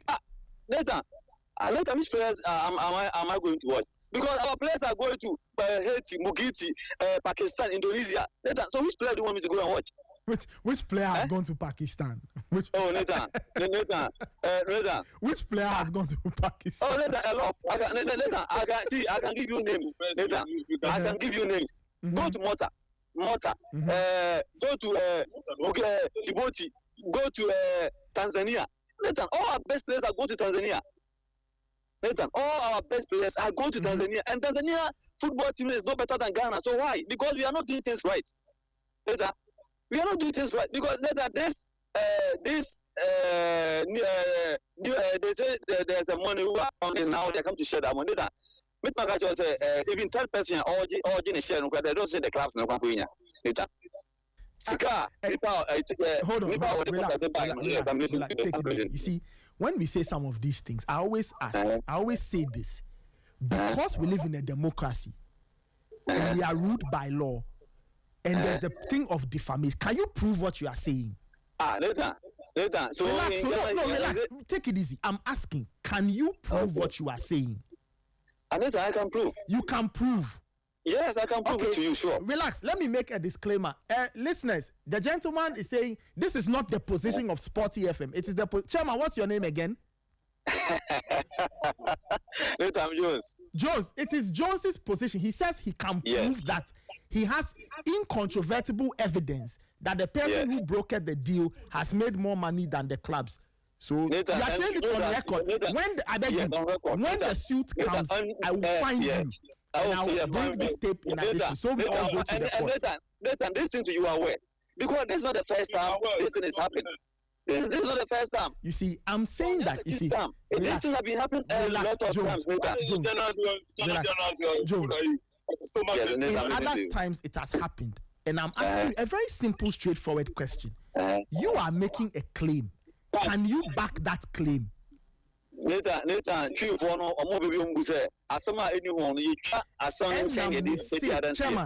can you? That's why I mean can't change it because I've seen some before, Nathan. I've seen some before. I've seen several. But please give me another caller. Some people will just come and land you into all kinds of problems. So 054-257-1061. Charlie, listen. There are some when you can't prove some things, don't say it. You think going to court is a joke. Anyway, 054-257-1061. We'll take 2 more calls and we'll call it a morning. Hello. Hello, Nita. Yes. My name is Lamin, calling from Super. All right, please go ahead, Lamin. Why are you trying to put the guy in one corner? You see, take it easy, Chairman. Listen, Lamin. Sorry? He did what? I did.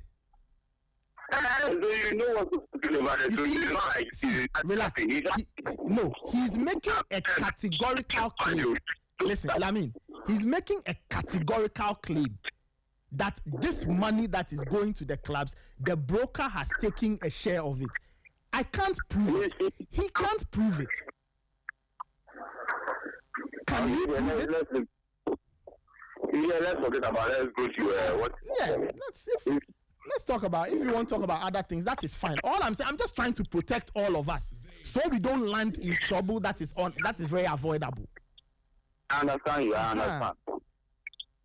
You see, as a you know, the normal depending. The moment I had you say what's on the set, now I nearly off my gadget because I knew you coming to do the same similar thing. And I love working Monday. Okay. I think I have to use it when you see they'll tell you the football people. I've been saying this thing several times. Football is not about only those running the crap. It's about those watching the game too. We also have saying you can't go and decide on taking any decision. So we say you tell us they are not part of it and those are part of it, it is good for them. If you don't have money to not do football, you cannot buy football boots and football for your team. And you'll be sitting at Congress and raising your. What is this? What is this? Is this football?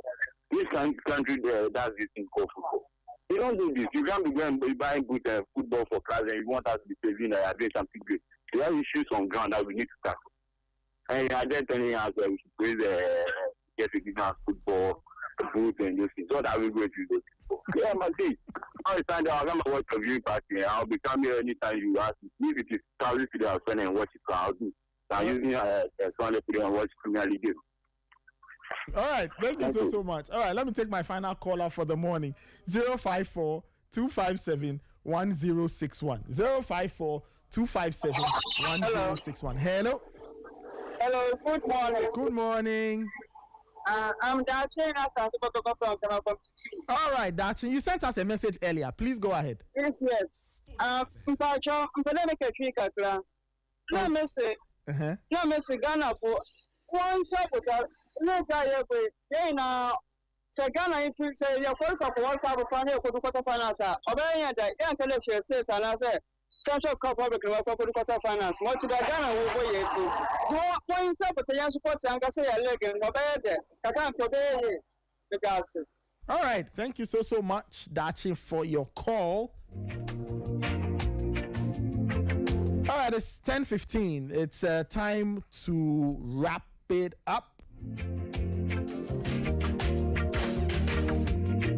Thank you so much for listening to today's edition of the Sporty Breakfast. Oh man, I love this job, Ray. I love this job. Somebody called and said that. Yeah, he's saying that the person who brokered the deal has taken more money than the clubs. And I just asked a simple question: does the person have proof of the claim they are making? And another caller is saying that, why am I stopping the guy? And that didn't I watch the question and answer? I'm saying that those are two very distinct things. You are legis man. If you have Ali, Charlie, prove. You see, because I always tell people that you think that this thing we say that going to court is a joke. It's no joke. It is no joke. When they put you in the dock and they ask you to prove what you are saying, it is no joke. Even your name you can't mention. Even your own name, if they ask you your own name in that doc, you will find it really difficult. And I always tell people that the last thing you want in this life is that when your name is brought up, there is a lawsuit against your name. It is very bad, because if you want to do something big for yourself, it is always a red flag. So let us prevent avoidable problems. You don't need a lawsuit in your life. So if you can't prove anything, don't say it. You can disagree, and all of us disagree with the FA. Do so with fact, and we are fine. Anyway, Ray, thank you so much. Raymond Yamado is my co-host. We are back tomorrow morning. Many thanks to my production team. Today has been a very interesting day. Shout out to Emmanuel Ayamga, Fly, Abigail, Immortal, Angela, and Nane Kia. Shout out to all of you, our listeners. We love you so much. We really appreciate all the good things you do in terms of listening. We appreciate that. We know sometimes you get upset, but we know that you listen to us every time. Thank you so much. We'll see you on Sunday for the viewing party at 957 Daiquiri Bar at East Legon, ANC Corner. Join us. If you sent us a message, thank you. If you tuned in, thank you. If you called in, thank you so much. This has been the Sporty Breakfast, extended edition slightly. Keep your doors locked. There's the news at midday. There's Sporty Plug at 12:30. There's Sporty Drive at 4. And there's European Nights a little later. The Super Cup, we could even talk about the Super Cup. Tomorrow we'll review the Super Cup. Yeah. We'll review the Super Cup properly. And then we'll get into other matters. But this has been the Sporty Breakfast. My name is Nathan Kwa. Raymond Yamado was my wingman. We'll catch you later. Keep your dials locked on Sporty FM. And remember, the FPL code is out. Sign up and play. You never know. We might have a goodie for you at the end of the season. We might. I didn't say we will. We might. You never know. And join us this Sunday for the viewing party. They are to be playing all through. Keep your dials locked. 957 Daiquiri Bar, ANC Corner, Chelsea v Crystal Palace, Man United v Arsenal. Starting the Premier League off with a banger. Enjoy your day. Keep your dials locked on Sporty 106.1 FM.